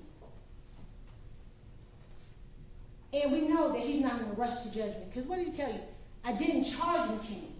Because as I'm looking at those videos, McKinney is not at the barricades. So I'm not just out there trying to charge anybody that I see with this homicide. I want to make sure that I charge the right person. Because I have all the evidence to show me that it is that person. So it's not a rush, ladies and gentlemen. He's following his evidence. And thank goodness for Mr. Camber, because we were able to get that video from Martin Lutz. We were able to get those clear images. And if you recall, there are other images as that bus is turned around on the side where there are other men out there with guns, and they got them posted, they got them pointed up, but you can't see their faces. So you can't put out a bolo for somebody whose face you can't see. And he told you those are muzzle flashes. At least two we see as that Jeep passes by. And what did he tell you? I didn't know. I did not know who my suspect number one was. I knew what he looked like. I knew how he walked. I knew what he was wearing. I just didn't know his name. I didn't know his name until he showed up with his attorney and said, that's me at the barricades. And then Mr. McCord then calls and says, hey, yes, I recognize that man as being the person that pointed a gun at me. And lo and behold, what do we have? Video footage of that defendant pointing a weapon at Mr. McCord and his wife as they drove away. So it ain't just believe Detective Shepard. Everything he says is corroborated by evidence.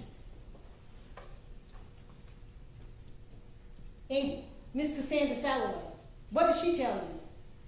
She identified that muzzle flash as that defendant is standing in the middle of that street, firing off. And what did she tell you? The jeans are so light, they blend into the street. Who is the only person out there with light jeans on? Because everybody else is smart enough to wear all black, except for the defendant. So even their witness has identified the defendant as being the shooter out there.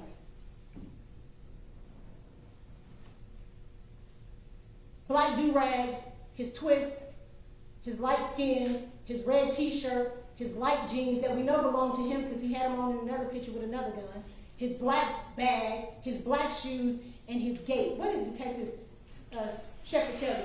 The way he was walking, and y'all saw he's kind of walking kind of funny because of that gun. It's messing up the way that he walks. So that's how he's able to follow him from the BP, from the package store to behind the barricades. Every step he's making is distinct. He decided he wanted to be seen because I'm going to rep my gang. I'm going to put on my gang t-shirt, Pyro, Elm Street, Pyro, whoop on the back. I want to be seen.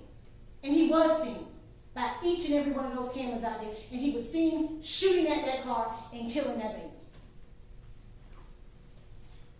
Don't leave your common sense, ladies, at the door. You've watched the videos over and over again. Believe what your own eyes tell you. Miss Young, you talking this. Trust the videos. You've seen them enough. If you want to see them again, you can. I think Mr. Bobby said it out. We didn't even coordinate on this. Context clues. Those are important. I have a son, and he was real younger.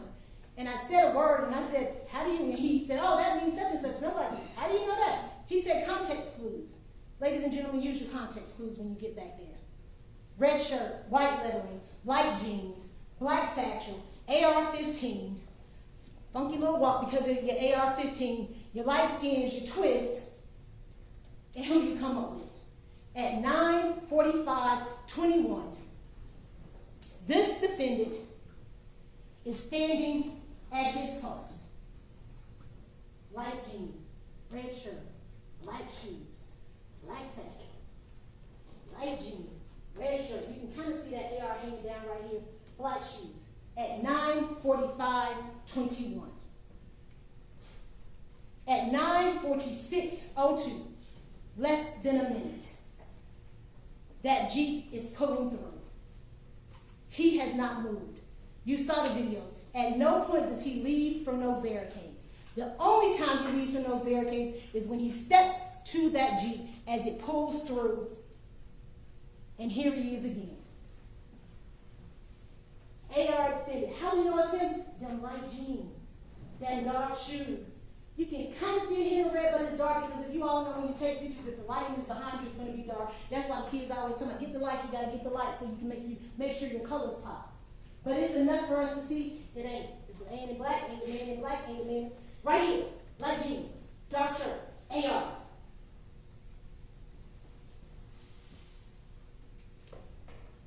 And what did Samantha McCord tell you?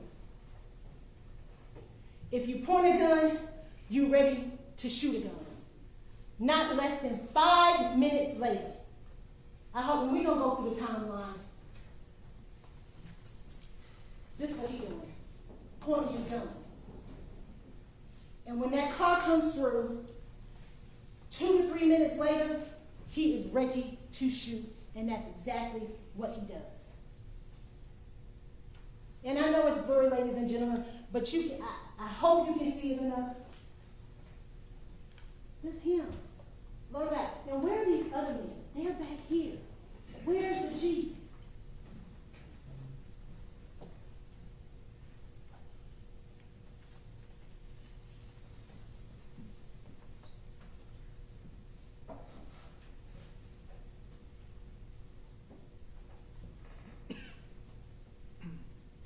Tracking his every step.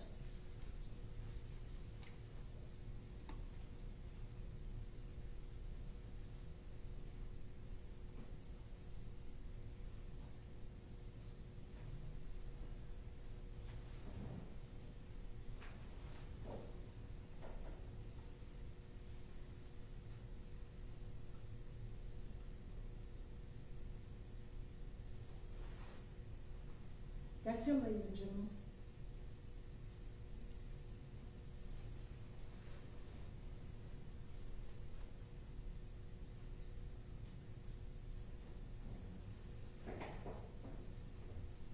Now, when Mr. Rayshard got up here and showed you this video, he didn't want to zoom in this close.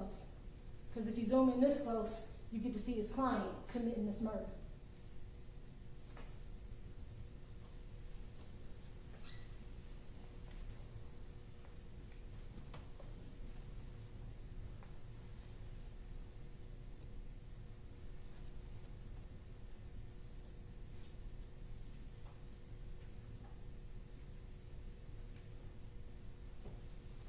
Physical evidence in this case, ladies and gentlemen, because we're not just going to bring you the witnesses, we're not just bringing you the video. Does the physical evidence show that this defendant is guilty? And we talked about these videotapes from every angle, not just one angle, not just a half an angle, every angle, tracking him so you don't have to wonder, is it him? Did he go somewhere else? There is no doubt it is him each and every time.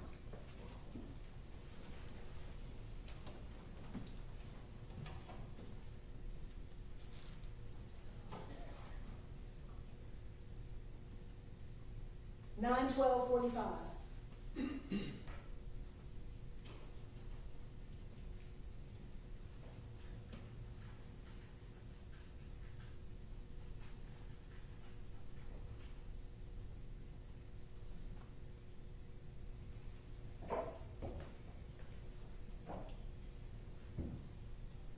Nine 13.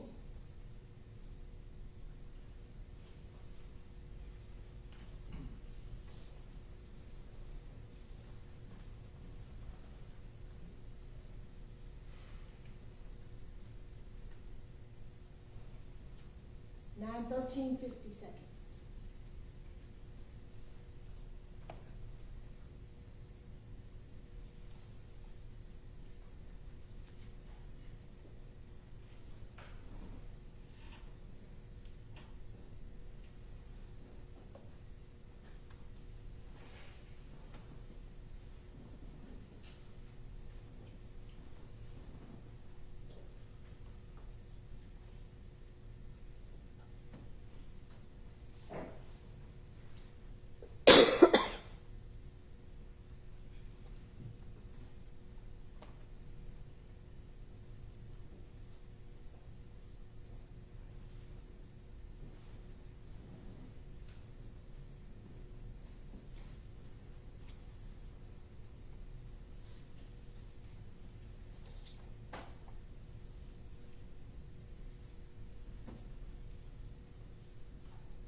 9:15.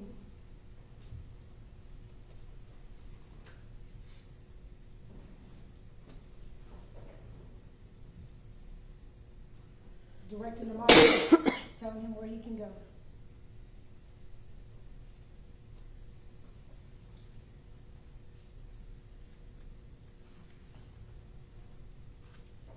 9:38.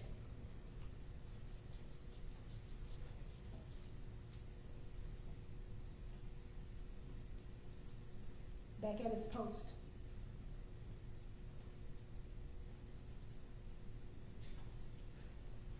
Moving the cones.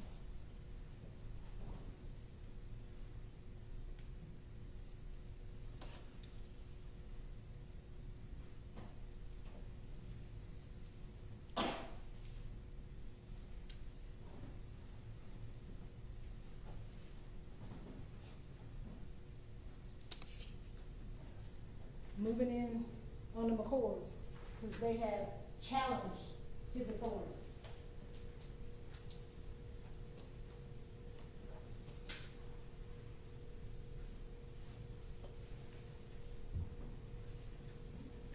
$9.40.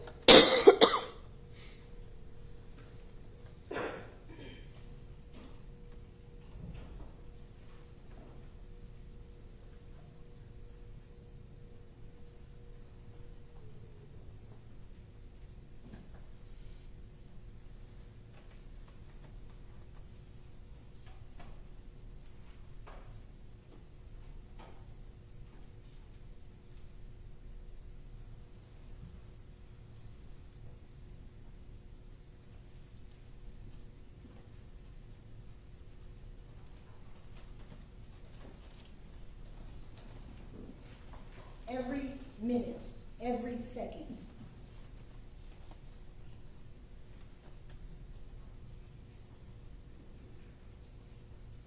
The defendant is present and making decisions as he's terrorizing and victimizing people in their community.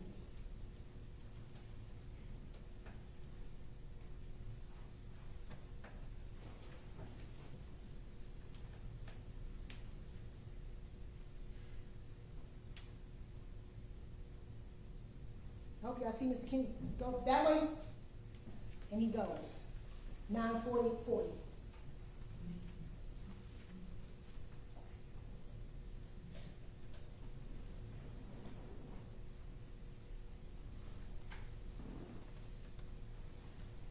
$9:45, 24 seconds.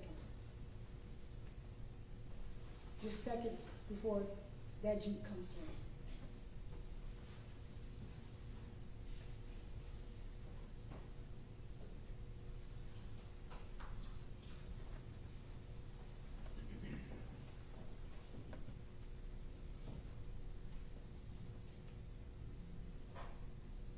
You can't miss him, white lettering.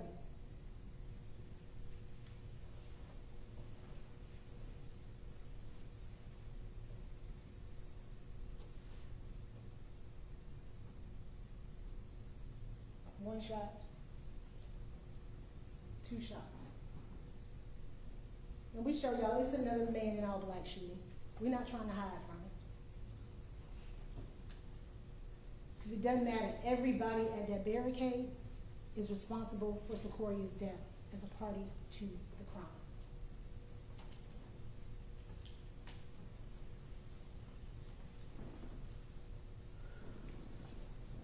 What's the physical evidence? Defendant there before, during, and after the shooting. What's the path of those bullets in that car? All on the driver's side. Now, Mr. Rady's trying to talk about path and trajectory and when they have to come from the right. None of it makes sense because all of the defects are on the right side of that car. The muzzle flashes that you see coming from that defendant's gun, when the police get out there and they find shell casings right there in the area where he was standing, where he was firing his shots. 6 shell casings, 7 of them. How many defects in that car? 8. And we saw the pickup man coming by picking them up. So maybe he was lucky enough to get one of those shell casings that came from the defendant's gun. Driver, door, back, driver, passenger side door, bottom of that passenger door, the side panel.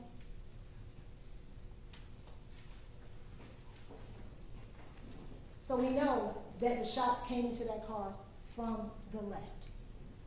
That's what the physical evidence tells you. And then those last two, and I will submit to you, ladies and gentlemen, that last fatal shot came through marker number 8.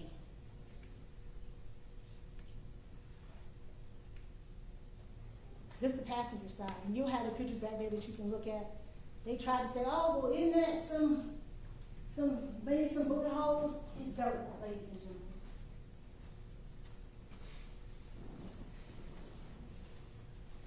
Through that back trunk, through the back panel of that door, of that seat, through the seat, into Secoria's back.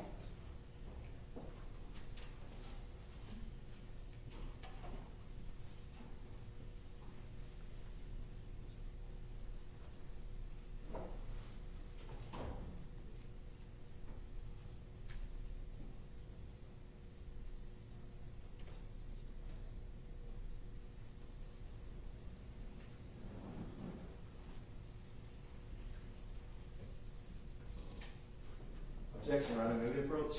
Yes.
Okay. We've just stopped because part of the video creation was starting to show. There was an immediate objection. Objection is, go ahead. Ron, that's evidence that is not been found. That's demonstrative that we have never seen before. We have never vetted. Perhaps we should have kept our expert. We've not had our expert look at it to gauge whether it's representative of anything. It's just something that, again, that we have never seen this demonstrative, and we've had no opportunity to vet it, to check for any scientific accuracy, or to see if it's even representative of anything, to determine whether the jury should see that. So as it is right now, the jury's seeing a piece of evidence, because that's what it is, evidence that has never been shown to us before. We move for a mistrial, Your Honor. We can't undo it. The jury saw it. The jury saw the representation, the 3D animation. It's improper. Okay, let's see. First of all, can we look at what it was? And I'll say that we saw just the very, very initial beginning of this, so.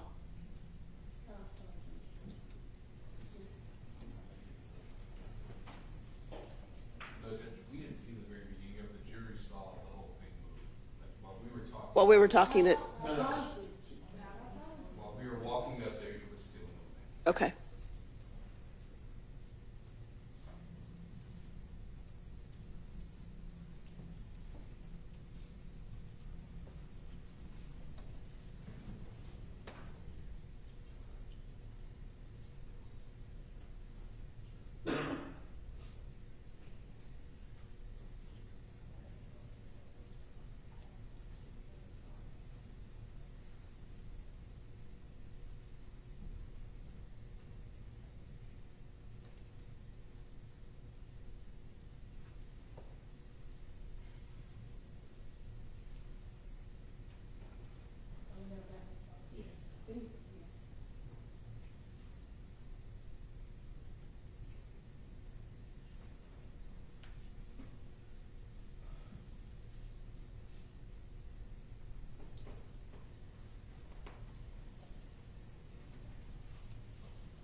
Okay, so to narrate that video, we saw what I guess is your theory of how this happened? Absolutely, it's just a reenactment. There's no less than bringing a car, and putting a car right there and having it on wheels and being able to move and walk alongside of it and maybe with a paint gun, shoot at it to hit the doors and the areas in the trunk and the area that the state's evidence indicates where those bullets went into the car. There's no measurements on there, there's no trajectory information, it is just a reenactment of the video that you see as the defendant walks up to the car and the car is moving because Mr. Reagan, in his demonstrations that he did during trial, wanted to make it appear that the car just was standing stationary, it wasn't moving, and therefore his client could be at the back of the car. This is the state's theory how his client ended up at the back of the car and those shots ended up in the back of that trunk and then into that baby.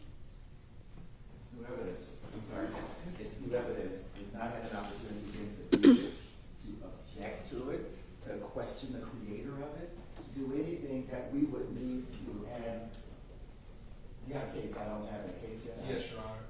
The case of Rickman v. State, that's 304 Georgia 61, a 2018, I'm sorry, 304 Georgia 61, a June 18, 2018 case. What's the name of it again? Rickman, R-I-C-K-M-A-N v. State. Demonstrative evidence, which includes reenactments and pictures used to aid the trier of fact in understanding the issues of fact at trial, is irrelevant and inadmissible unless accompanied by a witness testimony that shows the demonstrative evidence is substantially similar to the actual conditions or events at issue. It's not an evidence, Sean, it's part of a closing argument. You can't even use the closing arguments if you haven't to put it in as evidence. The point is, there's a process to how to use demonstrative evidence. If the state literally jumped over and skipped the process, and now they're throwing it in front of a jury to say, this is what happened. These are the facts based off of our testimony. That is not how demonstrative evidence is supposed to work. It is not demonstrative evidence. Okay, do you, Hold it back yourself. okay, hang on for a second, stop fighting. I'm going to read the case. Do you think that if before closing arguments she had shown it to you and given you a chance to object, that might have been used? Or is your position it had to be evidence in the trial? It should have been evidence in the trial, but at a minimum, it should have been shown to us before closing to give us an opportunity to object to it being placed before that jury. And we haven't had that opportunity. And we would have objected, but we just haven't had that opportunity to do that now because they sprung it on the jury without ever giving us any opportunity for a meaningful examination of it. Okay, let me read the case.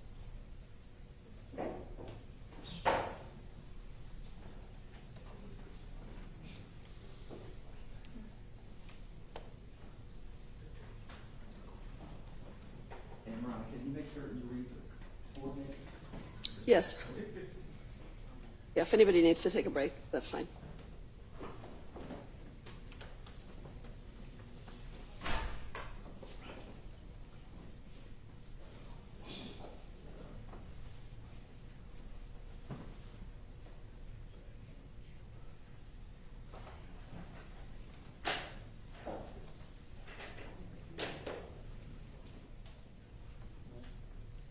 Which point are you looking at? They're like 6 bullets. 2, probably. Looks like what he's talking about.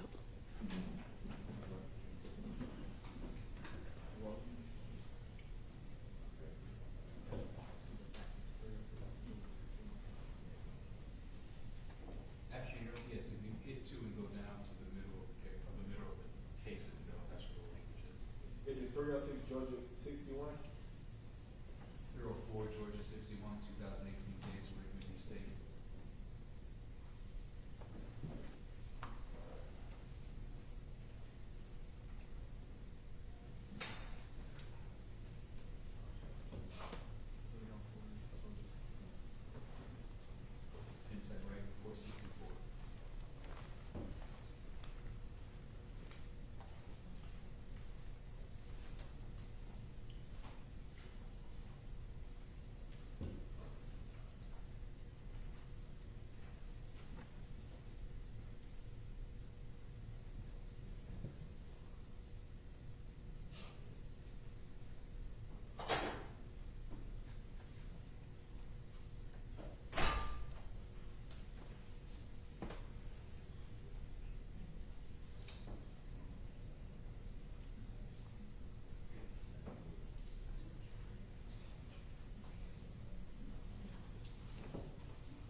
Okay, I'm going to step off the bench for just a second because I'm only getting part of the case.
What's that? You in ketosis yet? Yeah, you noticed. I felt that. I think the TV's going bad. I think the TV's going bad. You did the deal laptop charger. That's what I have no power. I have no power. Did y'all need to borrow a power cable or something? If you need a bar, yeah, if you got a bar, I'm plugging the jail thing. We plug it into his Oh, wait a minute, no. So, so you just So this is just power that y'all just trying to get these young guys. They have power, but it's all looked in the back. Well, this wouldn't cause this. That's what I'm saying. I kind of. You want to find out. Not a fair thing. TV must just. It's been doing it. It's been doing it all week. And all It this might stuff be work. video cable or Your IT person. Oh, you were the IT. I know that, but I was just joking with you. You got a power of mine. HDMI source and go back to the room.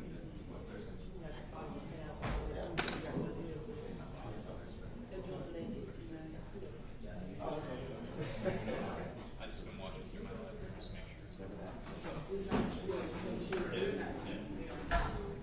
well, that it's like turning off.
me do the math.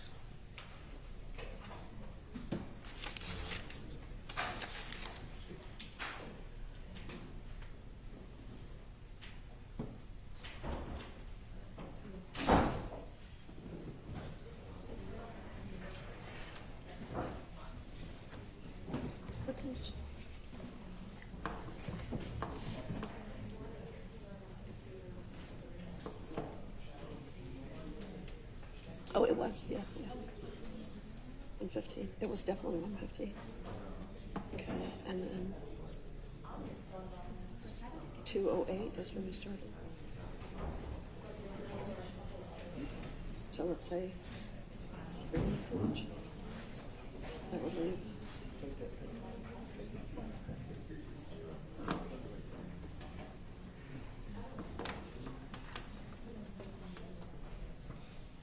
More than an hour, I think she's right.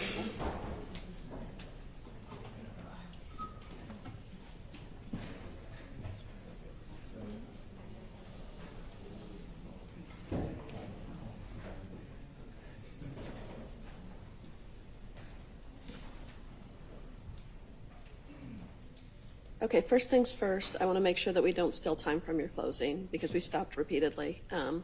It looks to the court like you have about 11 minutes left. Anybody disagree with that? Looks to me like she's got about 11 minutes left. From when we cut off before the, okay. Around 11 minutes too, okay. So that case was close but not quite, and I'm glad you brought it to the court's attention. It's good information.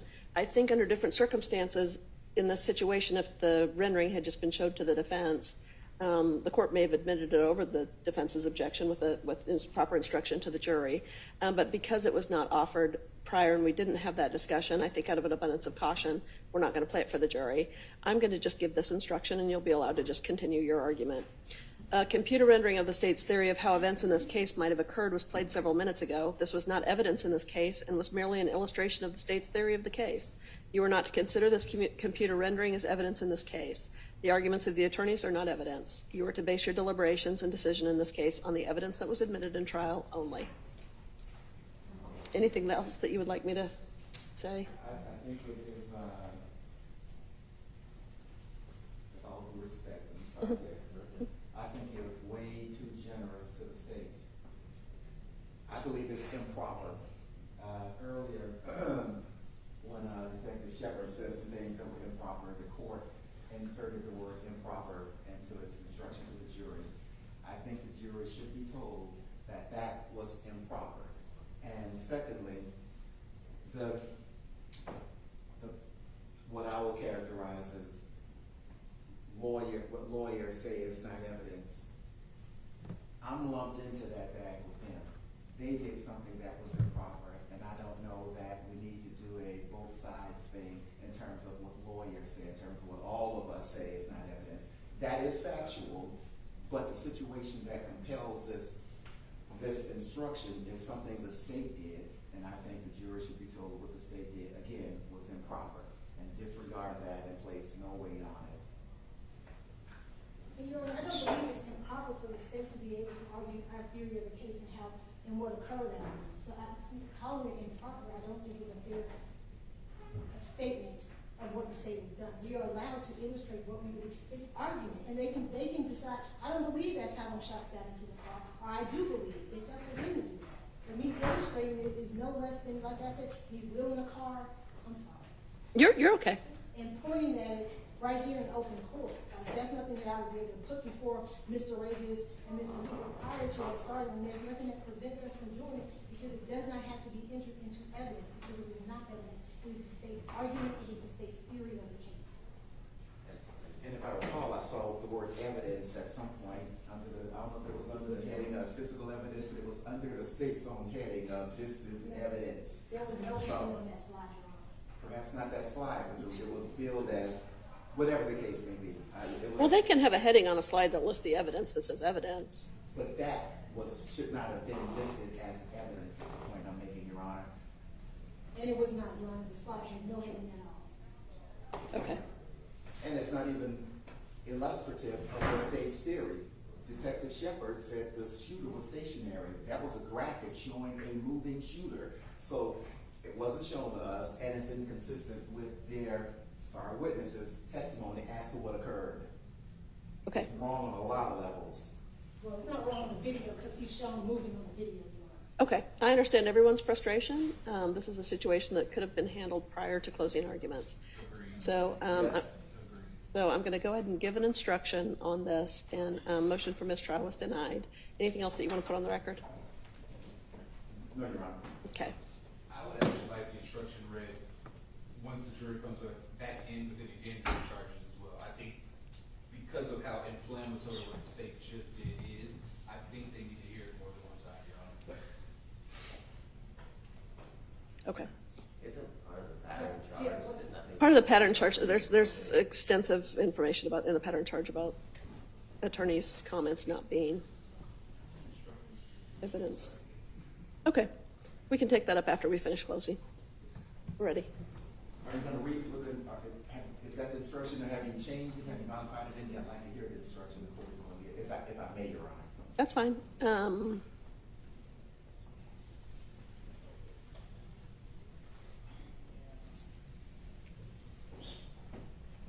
Yeah, I think I've said you are not to consider this computer rendering as evidence in the case.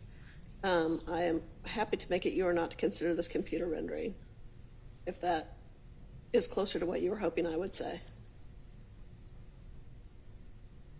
I'm not going to say that it was improper. I think under other circumstances that video could have come in. Under the right process. Under the right process. That's the issue. Well, and yeah, it's hard. There's not rules of evidence about how to do that. Okay. We're ready for him.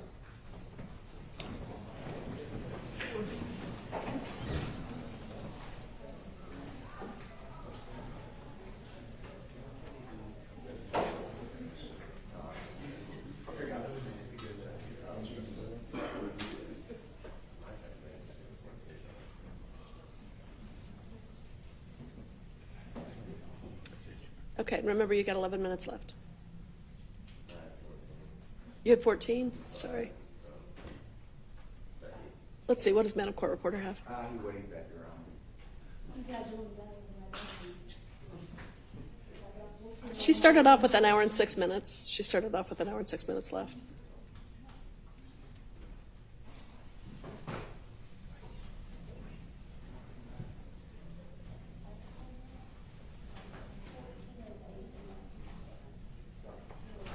All right, the jury.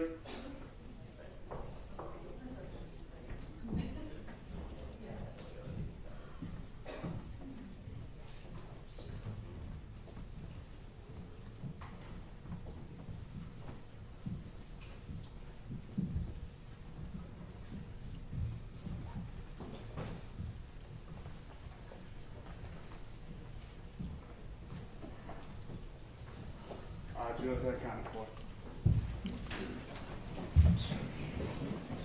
Okay, members of the jury, we're about to resume closing arguments. I need to give you this quick instruction. I'm sorry, I'm not looking at you. I need to speak into the microphone for you.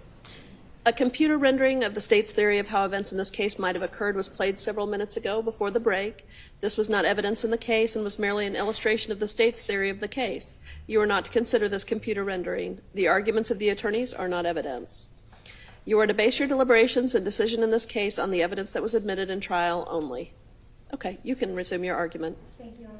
Ladies and gentlemen, I hope you remember in the video where you can see the defendant step up and move along the left side of that car, firing shots into it, and then the evidence indicates there are 8 shots in it, following that pattern that the defendant took as that truck passed by. Then you have the shell casings that you saw from the crime scene tech. Each and every one of them that landed there, that's on that side where that Jeep passed by, 556, 556, and what did Ms. Van Home tell you? That's consistent with being fired from an AR-15. 8 shots, 7 shell casings, 7 of them are 556, all shot from the same weapon right in the area where this incident occurred. And there was some rumbling about shooting from the car, but there's no evidence.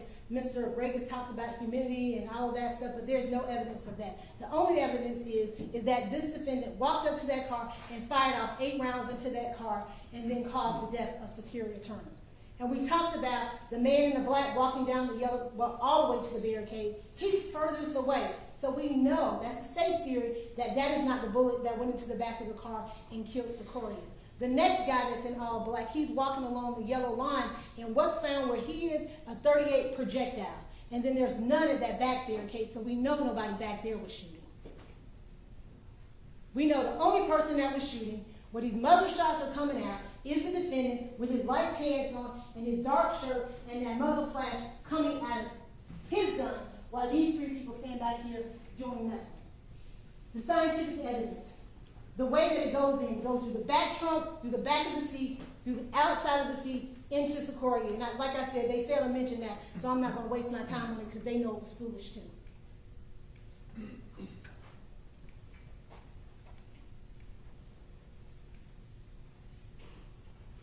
5.56 shell casings, 5.56 projectile, type of weapon that can fire, 5.56 AR-15. The only thing we ain't got to give you is the AR-15, because what did Ms. Van Helm tell you?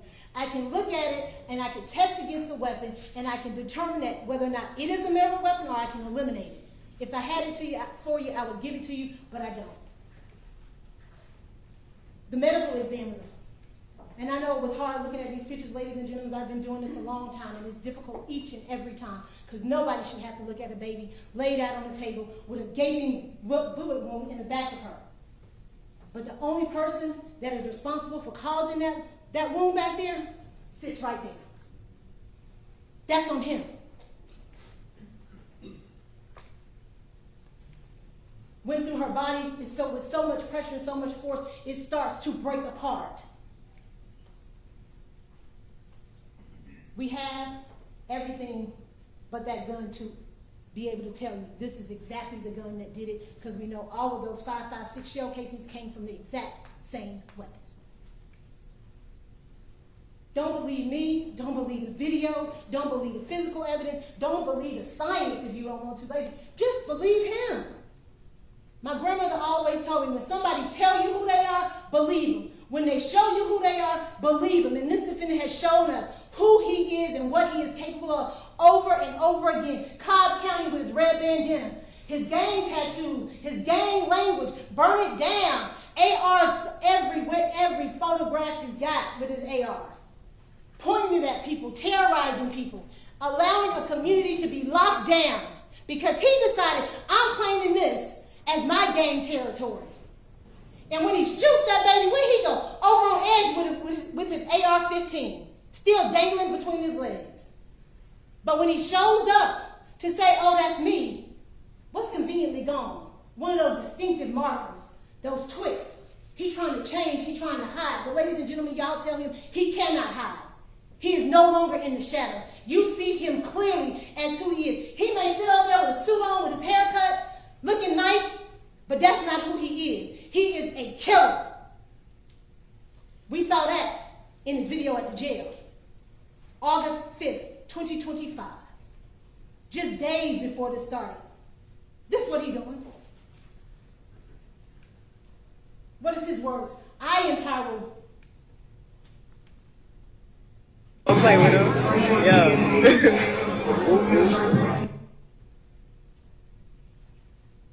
If I tell you, if I show you, believe it. This is who I am. What he got on him? His gun. Because where he don't go, we don't link up without our sticks. He tells you I had an AR-15. He tells you I was at the barricade. If he don't, even though he don't tell you he shoot, I told you, party of a crime, he is just as guilty. But we know that that is a lie. He shot 8 times into that vehicle. But see, he didn't know the story. He didn't know that Detective Shepard had those videos. He thought I could step out and say, oh, it was me. He didn't realize it. So what did he do? He lied. Mr. Ragus want to talk about lies? That's what that defendant has done. He lied. He got up there. Somebody was hit. Y'all seen that video. Not one person was hit. Not one person hit the ground and jumped up and started shooting. A lie. He said he wasn't shooting. Muzzle shot after muzzle shot.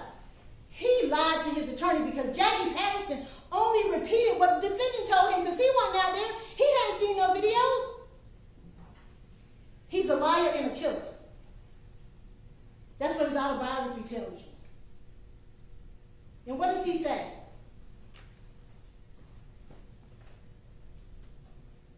After he sees this,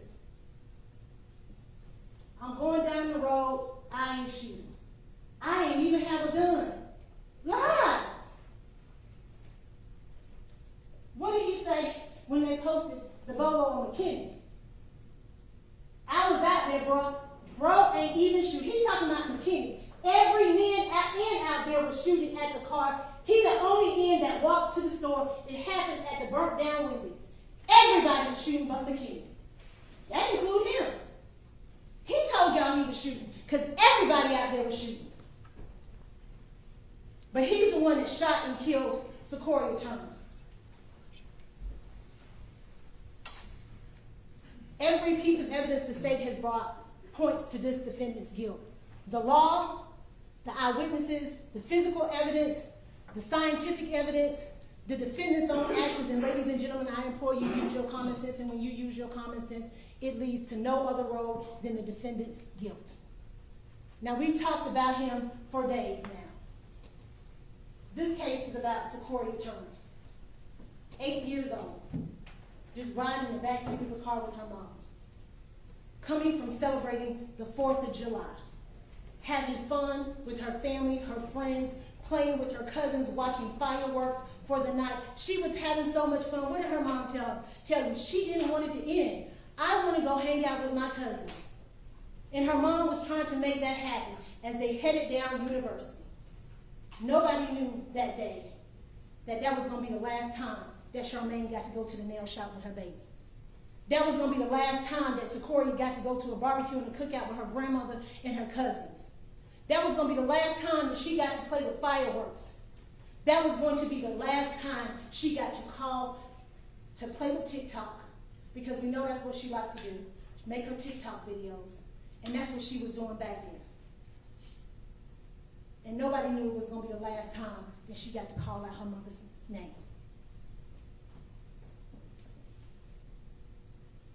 8 years old. It is not fair. It is senseless and it was unnecessary. But the defendant wanted to stake his claim. 4th of July is supposed to be about celebrating with your family. For Secoriea Turner's family, forever now. 4th of July is not about celebrating. It's about grief and it's about mourning. This coming November, Secoriea would have turned 13 years old. A milestone for young kids, especially little girls. She will never get to reach that milestone. Mr. Regis told you that the defendant was making dumb decisions because he was 19. Secoriea will never have an opportunity to make dumb decisions as teenagers do. Her mom told you how she wanted to go to Spelman, and Mr. Regis told you how his girls got to go to their HBCU. Secoriea will never get to go to Spelman because of this defendant. Hopefully one young girl will get to go because they have a scholarship in her name. Now, Mr. Regis talked about Ahmaud Arbery. I am from Brunswick, Georgia. I live one neighborhood over from the neighborhood where Ahmaud was killed. I went to church with his aunts. So I know what it feels like to have someone in your community taken because of senseless violence. In his honor, they do a 2.23 mile run because those are the last miles that he got to run that day. For George Floyd, they have a moment of silence for him. 8 minutes and 46 seconds, because those were the last minutes of his life.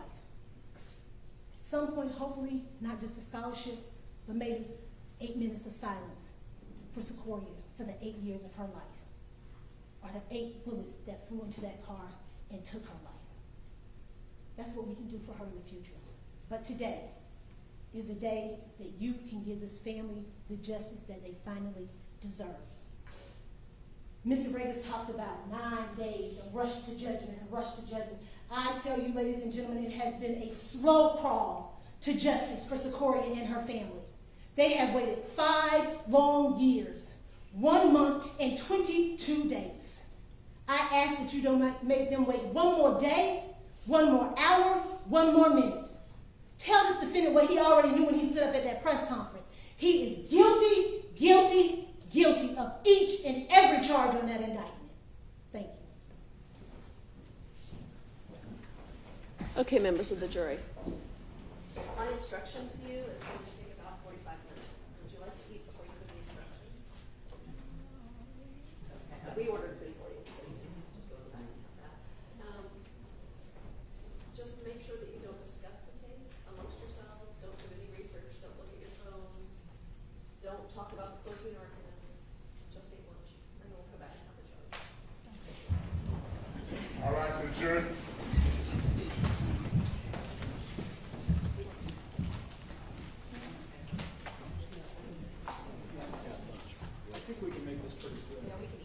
You can eat quick? Okay, that's fine. You let us know. We're at your beck and call. You think about 15 minutes?